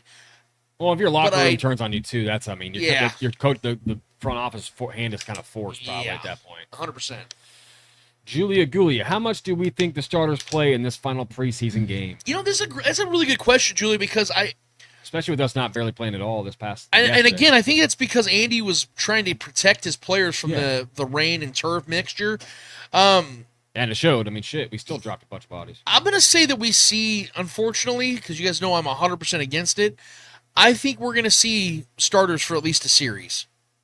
Because I don't think Andy wants them to miss back-to-back preseason games completely, and then the time in between the preseason and the regular season, and then go and play in Brazil against a divisional foe who's going to be coming at you tooth and nail. I think that you're going to see at least a series of Patrick Mahomes, Travis Kelce, Chris Jones, George Karlaftis, guys like that, the expensive players, the veteran players. I think we see a series of those guys, and then they put the bubble wrap on them, which I would love to see on them anyway. But yeah, this has been kind of an odd preseason, the way they're handling it, but I do believe Andy, and I think he's going to want to at least see them out there a little bit. That's what I'm expecting. I don't expect to be a quarter, definitely not 2 quarters. I think Patrick goes out there, plays one series, and then it's over. I think they get a quarter, bro. Really? I think they get a quarter. I mean, that can be 2 series, though. I just get nervous about that because usually the final game of the preseason is the game where the guys that are like the fringe players are like trying to justify making the roster. And what makes me nervous as hell is Patrick Mahomes being out there against a defender who knows he's like the 55th man on the roster, and he's going to try to make a desperate play to get Patrick Mahomes. Like that worries me. So I don't know if there's always risk there. I know, but I'm saying I don't know if he's going to put Patrick in that position, because we all know you got to bring the reins in on Patrick, or otherwise Patrick will play the whole damn game. Yeah. So that's kind of where I'm. Yeah, because even we saw Josh Klingler, the Chiefs sideline guy, trying to talk to Patrick. Patrick's like, bro, even during Trent Green's interview before that, he was like, and he's like trying to watch the game. The Jumbotron, watching the plays. It's like he's the man, a sicko, bro. Yeah, he wants bro. to see what's going on with his team, bro. Yeah. Every time a play happened, good or bad, the camera's panned to Patrick Mahomes for a reason. Yeah. Which, by the way, guys, if anybody knows where I can get that hat, the Patrick hat, I was scouring the internet last night. Could not find it. Anybody knows where I could find that hat Patrick was wearing, please send it my way. I will owe you a massive debt of gratitude, because I need that hat. That hat was fucking sick, dude. I need that hat for sure. Yeah. Let's see. All right, Justin Orton. In regards to the running back room, minus Crocodile guy, who was the odd man out? I'm going to say Elijah Mitchell. I've not been impressed. That safety at was all. unacceptable. Yeah, I'm not impressed by him, and he got banged up again. It's the same story with Elijah Mitchell. I told you guys this from the beginning when I heard that the Chiefs signed him this offseason. He at this point of his career, 3 years ago, I'd be like, hell yeah. Yeah, at this point of his career, he's a talented jag. Yeah. That's what he is now, guys. He's an injury-prone, very skilled, but injury-prone jag. And I don't really see the Chiefs keeping 4 running backs, and I definitely don't think he's one of the 3 they keep. Rashad Smith's been impressive. Isaiah Pacheco and Kareem Hunt are the veterans that you know they're locks. So yeah, I think he's going to make another roster. You're going to see the Chiefs cut Elijah Mitchell, and he's going to go end up with, the Jaguars or, a team that needs a running back. Well, I would say like the Arizona Cardinals probably. Or yeah. Then on the very end, James Conner's getting older. Yeah, he'll make a roster, but I just don't think it's Kansas City. Yeah, solid player, but yeah, I'm not. It's white noise to me. Julia Gulia, give me that Bossa hype. Yeah. Look, this is a guy that Trevor and I both didn't really put a lot of attention to, but I'll credit our guys over at All Chiefed Up, Mike and Steve Williams. They were big on this kid. Analysts were gushing over him when the Chiefs took him. So. Yeah, and he was I think a 5th round pick. Our guy Mike and Steve over there, All Chiefed Up, were the ones that were like saying that this, because Mike Vrabel was a big fan of his, and according to what I was watching All Chiefed Up this last week, and Mike Vrabel had a chance to go and get him in the 2nd round, and everybody thought he was going to be gone in the 2nd round. That's how much people like this kid, is they thought he'd be gone in the 2nd round. So the Chiefs getting him in the 5th, and seeing what I've seen so far in preseason and training camp, I'm really impressed. He is very aggressive, and knowing the worries the Chiefs have at linebacker this year, I think that if he hits, he could solidify and alleviate a lot of that. I think he could be that guy. Him and Leo Chenal, with their athleticism and their ability to play in pass coverage, will make up for Nick Bolton and his inability to play pass protection. So I think that if Bossa hits, and I'm really liking what I'm seeing from the big Bossa man so far, I think that he could be that steal of the draft for the Chiefs this year, even though I'm so big and have been big on Noel Williams and Ashton Gelati. I loved what I saw from both those guys last night as well. Yeah. I think if Bossa hits, man, you're talking about 3 defensive players right there the Chiefs just drafted that could severely complement the big-time get of Josh Simmons. So, yeah, I'm liking what I'm seeing so far. I'm not saying this kid's going to become something. I even saw a funny tweet last night where somebody said, I wish I could credit them accurately, but they said, Bossa is 100% going to be that player that we're pissed off at Spags for not playing enough over the next 4 years. Because, Spags always has that guy that we all like, but he barely plays him. Like that, Bossa fits that mold so much of like, why doesn't he get more playing time? Like that's what he strikes me. I thought that was a funny tweet. Well, he's in a good linebacker room too. That's a good thing too. He's around guys like Drew Tranquil and that are gonna. Sure. Seasoned vets. Who's also good in pass protection. Right. Yeah. So I think that's a good kind of mentorship spot for him, for Bossa. But yeah, he looked great in the preseason, man. He's been one of the shining points of the preseason, especially on the defense. Yep. Mac10, MQ10, speak it. Love the show. Just curious when you guys are going to do your NFL predictions for next season. Well, first of all, thank you so much for saying that, man. We really do appreciate you being in the comments with us and hanging out with us and making the show better than it would have been otherwise. Our prediction show is always the weekend before the season starts. And if my memory serves me correct, and I say memory as I'm looking at my calendar, so I'm cheating here, the season begins the first month or the first Thursday of September, which is the 4th. So anticipate that our show on the 30th of August will be our official prediction show. That will be the weekend before the season begins. So be prepared for that. But next weekend, the 23rd of August, will be our show that we give you guys our 53-man roster for the Chiefs. So these next couple of weeks are going to be a lot of fun, man, because that means we're getting that close to real NFL football. But again, thank you for the compliment. We appreciate you being here, and we try to do our best, even though my mic sucks half the time. Yep. We try to give you guys a good show every single week. So, if Skyy Moore was a microphone. There you go. It. That was a good one. Steve Ledbetter. Guys, what do you think about Kingsley? I'm worried. Look, I'm not worried yet. And again, I was fairly critical on him today on the show about last night. I didn't like what I saw in a couple reps on the pass protection, but I absolutely loved what I saw in run protection, run blocking. So it's a mixed bag right now, guys. It's still very much up in the air about Kingsley and what he is going to be on this offensive line. The advantages that Kingsley does have is, one, dude is so athletically gifted. So that alone is going to help him big time in this league if he puts it all together. 2, he's got insane studs surrounding him. I mean, to his right, he's got Creed Humphrey, who's the best center in football. And to his left, he's got Josh Simmons, who looks like he is the second coming of an elite left tackle in this league, a potential Trent Williams, and I don't say that lightly. If you have those two things around you, and you still suck with your athleticism, then you're just not cut out for this league. You're fired. I don't believe that's going to be Kingsley's situation. I think that he's going to be a legitimate guard in this league. I think the growing pains are still there, but I'd rather see him get through those now than in week 11. We're still sitting here talking about Kingsley and whether he can play in this league or not. Because I think that we're going to find out pretty quickly. If he can't play well at guard, then we're going to sit here and know what Kingsley is in this league. And I'm still believing, based on his athletic ability and what's surrounding him, who's coaching him, he's going to click into gear and be a surprisingly good left guard for this team for years to come. Julia Gulia, speaking of Brazil, make me feel better about that field. I can't. And I'm sorry, Julia, I wish I could. It is a scary thing. It is a very worrisome thing. This is one of the major reasons why I despise international games, because these fields are simply not made for what the NFL is. And for a league that makes the money the NFL makes and for what they're trying to do, marketing-wise and all that stuff, I wish they would put the same energy into putting the product in the best position possible. Because I'm with you 100%, Julie. I'm nervous about that. I'm far more nervous about that field than I am about the Chargers. And I'm being dead serious.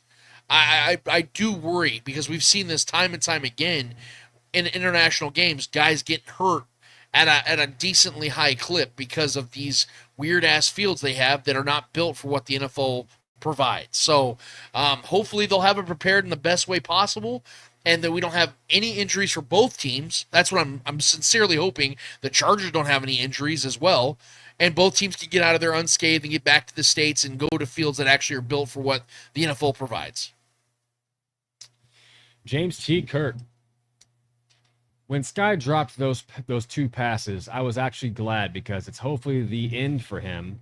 But then he runs a pump back. Please tell me Skyy is finally cut. Look, I can't enter the mind of Andy Reid and Brett Veach, right? Who will be the end-all be-all of who makes this roster. I know Dave Tope has a save as well when it comes to special teams. But I thought even before last night's game that the team has made a true decision on who their wide receiver room is going to be. I have my guys as far as the wide receiver room is concerned. I didn't put it on the list or anything like that, but if before that game even started, I put it out there, Trevor. I think because at this time we know that Rashee Rice is more likely going to start the season because of that fact, and he won't be exempt from the list on a suspension. My guys, I have the Chiefs keeping 6 receivers. It's going to be Rashee Rice, Xavier Worthy, Hollywood Brown, Juju Smith-Schuster, Jalen Royals, and Nico Remigio. Because all 6 of those guys play a legitimate role for this team. Nico Remigio makes it over Tyquan Thornton because I think that Nico Remigio is going to have a more important role than Tyquan Thornton. Tyquan Thornton is more of a receiving receiver. He's not a special teams guy. So you would, in order to justify keeping him on the roster, he would need to be one of your top 4 receivers. He's not. The Chiefs have 4 receivers that are better than Tyquan Thornton right now. So I don't see the reason of keeping him. Even though he's done well in training camp, I don't see the validity in keeping him. The reason Nico Remigio makes a roster is because he's so damn good in special teams. And Dave Tope has talked about it all the time about how he is a lock. So Dave Tope has a lot of say and a lot of cachet as to what that other guy is that they keep for punt returning, for special teams as a whole. I know that Rashad Smith's been getting a lot of praise as a punt returner. Maybe that's where they go. But Nico Remigio still plays a role as a kick returner, as a guy that plays that 4-phaser type of receiver. I think that's why he's one of Tope's guys. Yes. Which makes me nervous about Skyy, too, because Sky's kind of been one of Tope's guys, too. But that's also the problem, is that Skyy Moore doesn't have enough. He hasn't exuded enough confidence as a receiver when given the opportunity, that I think the team realizes what they have in him, and it's not enough. And when given the opportunity last season as a returner, Nico Remigio took full Straight advantage of that situation. Yes. And showcased his talents. Andy Reid wants to have guys that he can be confident in. There's no way that Andy Reid can be honest and say he's confident. Nico at this point is reliable. Yeah. You give him opportunity, the dude succeeds. If you told me right now, those are the guys you want to keep around. If you told me right now that both Skyy Moore and Nico Remigio play 17 games this season, who would you say you have more confidence, or who do you say has better offensive stats and punt return, kick return stats? Yeah, you already know the answer. Yeah, it's Nico Remigio. One guy is giving you reasons to believe that he should be on this team. One guy is giving you reasons to believe he shouldn't. It's clear as day, man. Like, and I hope the best for Skyy. I'm sure he'll land somewhere else and he'll, be mediocre over there. But like, Nico has far more upside, right, and far more trust from the fans already. I think at this point, you know what I mean? Right. So yeah, it's not even close to me. James T. Kirk. Are you two subscribing to ESPN Plus to watch the Kingdom series? I already have ESPN Plus, so yes, technically, that is what I will be experiencing the Kingdom series through. So yeah, that's already something I have. Yep. Dustin Orton, if Kingsley doesn't make it at left guard, what's next? Well, the Chiefs have a real problem on their hands, and this is, again, why I was telling you guys for weeks. This is why I think they had Jalen Moore bouncing around from position to position on the offensive line to see what they would have if Kingsley can't get the job done. My assumption would be that Jalen Moore probably moves to that position.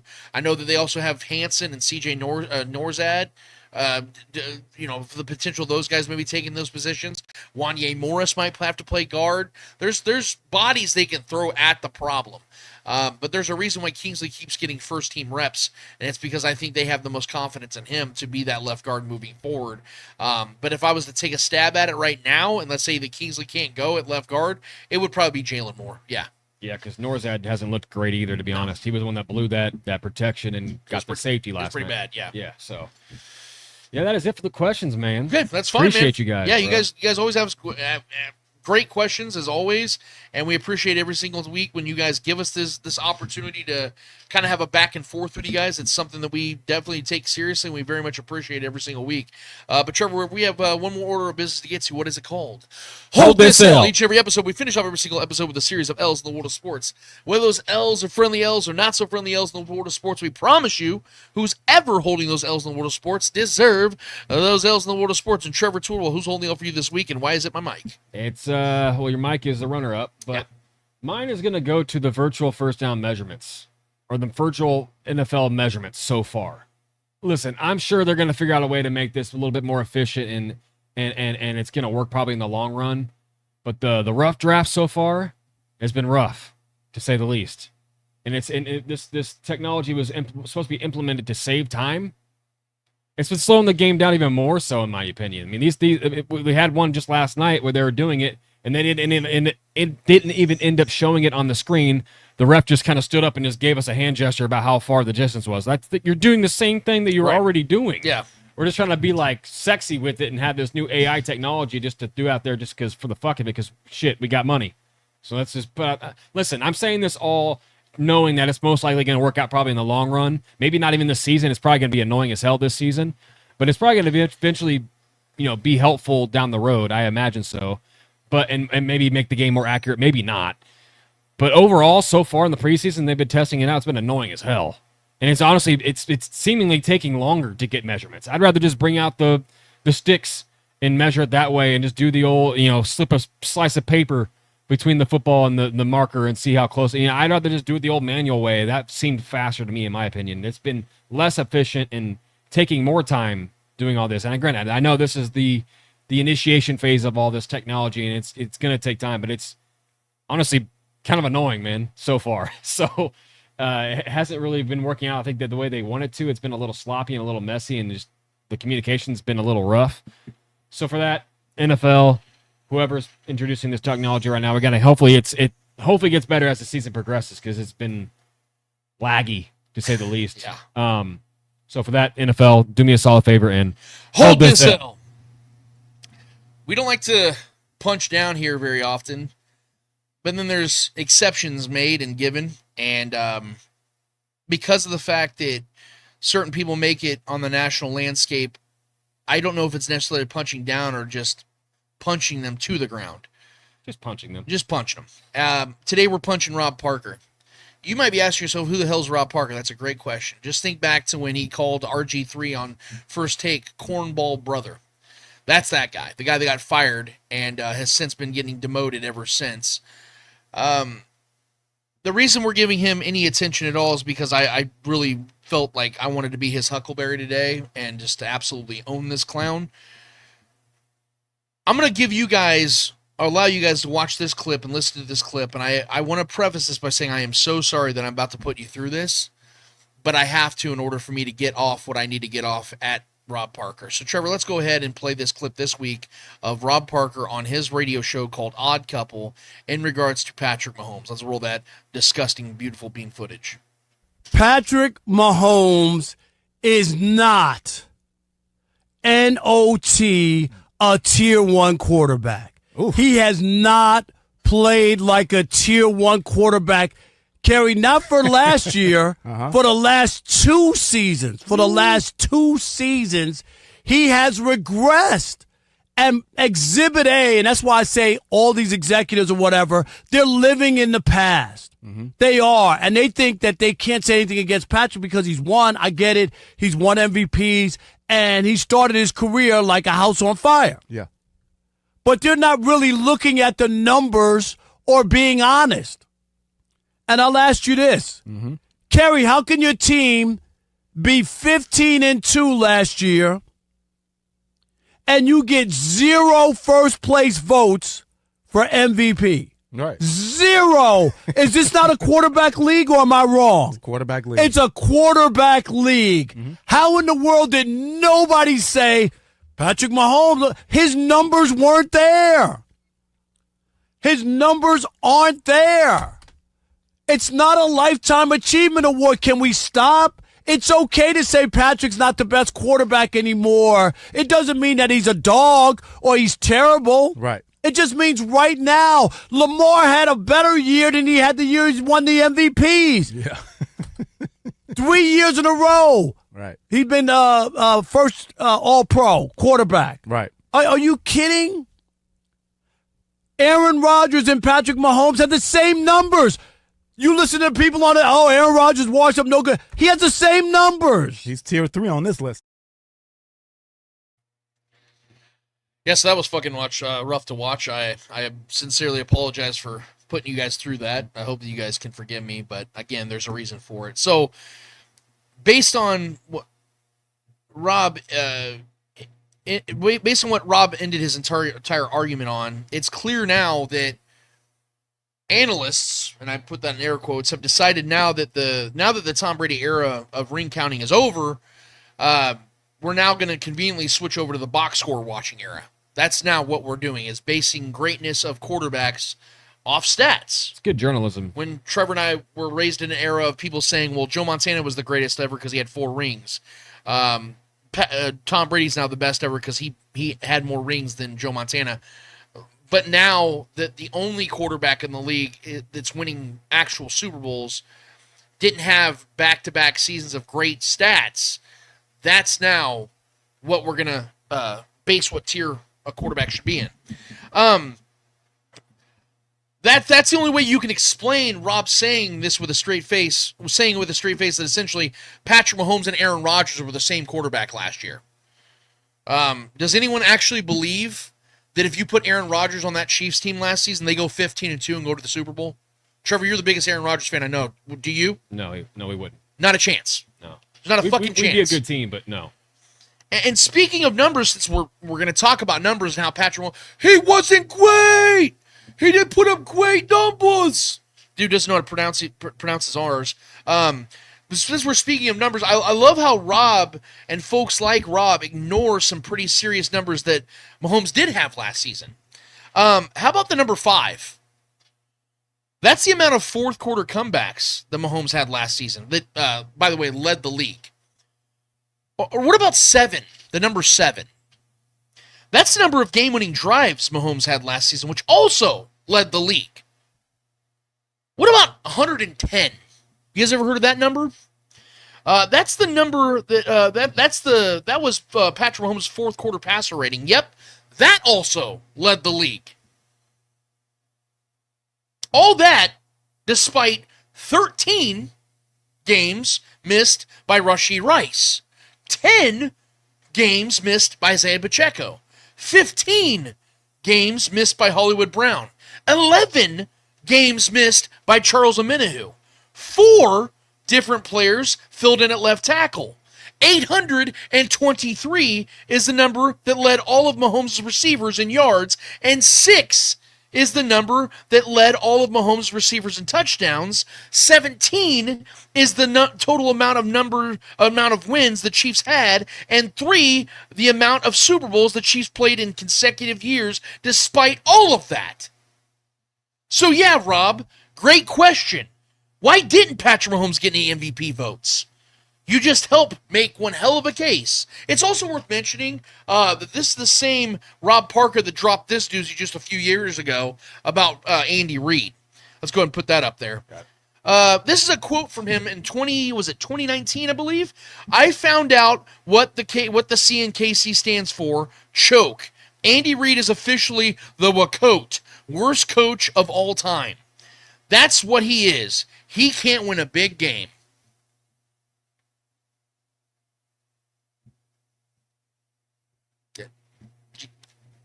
Okay.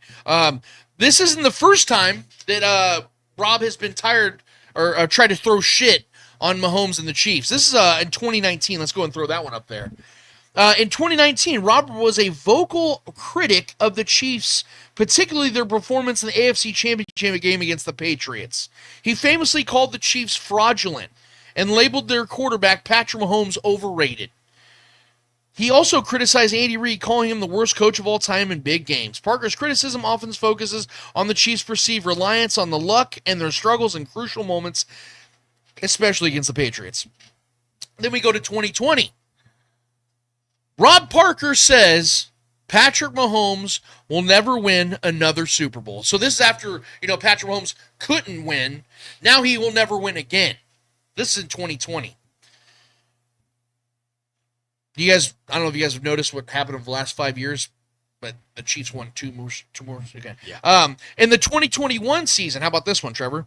In the 2021 season, Rob Parker was a vocal critic of the Kansas City Chiefs, particularly Patrick Mahomes and their overall performance. He's questioned Mahomes' status as their top-tier quarterback and even compared him to a lesser successful version of Michael Jordan. Parker also criticized the team's performance, calling them fraudulent and expressing happiness when they didn't win the Super Bowl. He even suggested that Andy Reid should be considered to be considered for removal as head coach. You see this reoccurring trend here? It doesn't stop there, guys. You would think after 3 years of being completely wrong, he would eventually learn. No, here's the next one. In 2022, Rob Parker was a vocal critic of the Kansas City Chiefs. This is no shocker by this point, I'm sure. Particularly focusing on Patrick Mahomes and the team's overall performance. He questioned whether Mahomes was a top-tier quarterback. Wow, shocker. And criticized the team offensive struggles even after a successful regular season. Parker also accused the Chiefs of being dishonest with Mahomes regarding the Tyreek Hill trade. The Chiefs won the Super Bowl in 2022. Patrick Mahomes won MVP and Super Bowl MVP. Then in 2023, shocker, I know this is going to probably blow your guys' mind, but Rob Parker, let's go and put that one up there too. Yep. 2023, Rob Parker was critical of the Kansas City Chiefs in the 2023 season, specifically calling them a fraudulent team and questioning whether Patrick Mahomes' peak was behind him. He believed the team's success was due to luck rather than genuine dominance, and that Mahomes had regressed. Parker also suggested that the Chiefs should consider replacing Andy Reid as a head coach. That's wild. For the third straight year, the Chiefs should do that. Shit, Parker's criticism stemmed from a perceived decline in Mahomes' performance and the team's reliance on luck to win games. He pointed to a decrease in his statistical output and an inability to elevate the play of those around him, comparing him to Daniel Jones. He also criticized the team's red zone offense, stating it was among the worst in the league. Despite the Chiefs reaching the Super Bowl that year, Parker remained unconvinced. And see, with all these receipts in succession with the year, you would think, you know what, this is a guy that had strong, bold opinions, and we have those here. You know what, at least he would be man enough to own these horrific takes, right? Year after year after year after year of being wrong. Sound like Trump here, but wrong, China, wrong. All these things that he's been wrong about in succession, he leans into it, and that's bad enough. If you're wrong that many times in a row, to still lean into it, that makes you a clown, right? But what makes you an absolute dickhead and I'm just going to say it, an absolute dickhead, clown, whatever words you want to put out there that explain what Rob Parker is, the worst of it all is when you get this called out and someone puts those receipts out there, you block that person on Twitter. This is what Rob Parker did to me last night when I simply showed these receipts, said nothing of ill will to Rob Parker. This is what he did on Twitter to me. Because Rob Parker is not someone who's serious. Rob Parker is a doofus. He's the paid opposition. He's a paid op. And he is out here pointing out that Patrick Mahomes is no longer a tier 1 quarterback. He was just as good as Aaron Rodgers. He wasn't great. How are they winning games? They suck. They're frauds. And yet the Chiefs continue to get to the Super Bowl, and Patrick Mahomes keeps leading him to that place. I hope Rob's ready for it for another year. And I know that he's going to say in 2026 and in 2027 and 2028, if he's still employed by that time, that Patrick's still fraudulent after, winning 5 Super Bowls, after, having 4 MVPs. Eventually, a guy like Rob Parker will probably be right. That's the shitty thing about this and about people like him and Jason McIntyre having jobs, is eventually they will look right. And just like the famous quote says, a broke clock is right twice a day. That doesn't mean the clock's working. That just means that the clock was inevitably right based on being right with time and how time continues to move forward. So with that, Rob Parker and your 6-7 years of dominance and being wrong and making yourself look like an absolute fool and not being able to stand on your words and just being an absolute pussy and blocking people that call out your receipts, do me a solid here, bitch, and hold this L. We appreciate you, bud. Fucking Rob Enjoy the Parker, season. bro. That guy. He's the Wacote. Yeah, well, you're a CUNT. How about that? It's crazy, too. Like, it's the same rhetoric. Yeah. Every time. Every single time. Like, you're almost you're impressed. Just doubling, tripling, quadrupling down every time you're wrong. It's like, Jesus, bro, give it a rest. Yeah. He doesn't know how to. But yet, I'm glad it's working out for Rob because, as you can see, his career's going like this. So I'm glad to see it's working out for him. You know what I mean? Clearly, yeah. Clearly going well. So we appreciate that. We appreciate all the other contributors to the Chiefs' downfall that, for whatever reason hasn't happened. So I appreciate you guys more than anything because you guys are not the downfall of this show. You guys are the reason that we're on an upward trajectory. We're having fun every single damn week, and no matter what we're associated with or who we're associated with, we have fun here, and we do what we want to do. And we have a blast doing that. And we appreciate every single one of you guys for being a part of that. While other people are out there trying to be TMZ, we're here trying to give honest and authentic opinion. And that's what we pride ourselves on. We don't try to do anything in the hopes of getting clicks. We don't do anything to be clickbaity. We don't do anything to give hot takes and lose our integrity and lose our soul and the purpose. No, we want to be here and we want to have fun and we want to do it in an authentic and real way. And that's why I know all of you guys are still here, because you guys appreciate authenticity. That's why we associate with Chief Concerns, with All Chiefed Up. That's why we were best friends with guys like Shaggy, Shane Williams, and Clint Windler, because these are real people giving you realness, giving who they are, and that is what we're here to do. We don't want to bullshit you. We're not here to lie.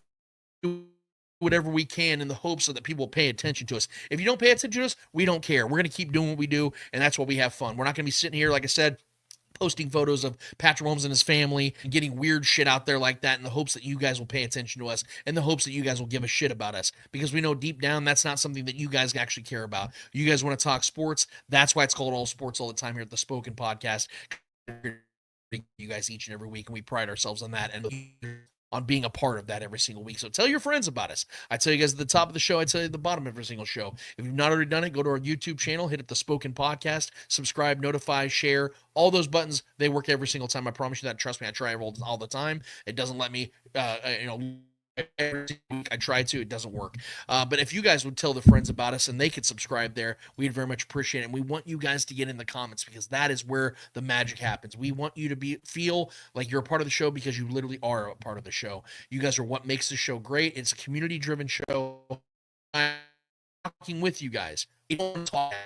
Unless you guys want to chill back and just enjoy the show, we know there's plenty of you like that. Maybe you don't want to express your opinion. You don't feel obligated to do so, or you don't feel that drive to do so. No judgments. That's great. And I hope you enjoy it every single week. We know there's plenty of you guys like that. But for those of you you want to feel like you are heard and you are, what you express matters, that's right here. There's other great shows out there. Like I said, Chief Concerns, All Chiefed Up. We got new projects coming up with Shaggy Shane. We're really excited about all that. But you guys here every single week. We want you to feel like you're a part of it, because you literally are, and you're a very big part of it. So I say all that to say thank you so much again for being here with us this week. So for Trevor Twidwell, for the great Clay Windler that puts all this together on the back of the things at Red Tribe Cinema, we appreciate every single one of you. I'm Lance Twidwell. The Spoken Podcast, episode 323 is done, finished, and finito. Until we are back here in 1 week's time to give you guys our Chiefs 53-man roster predictions.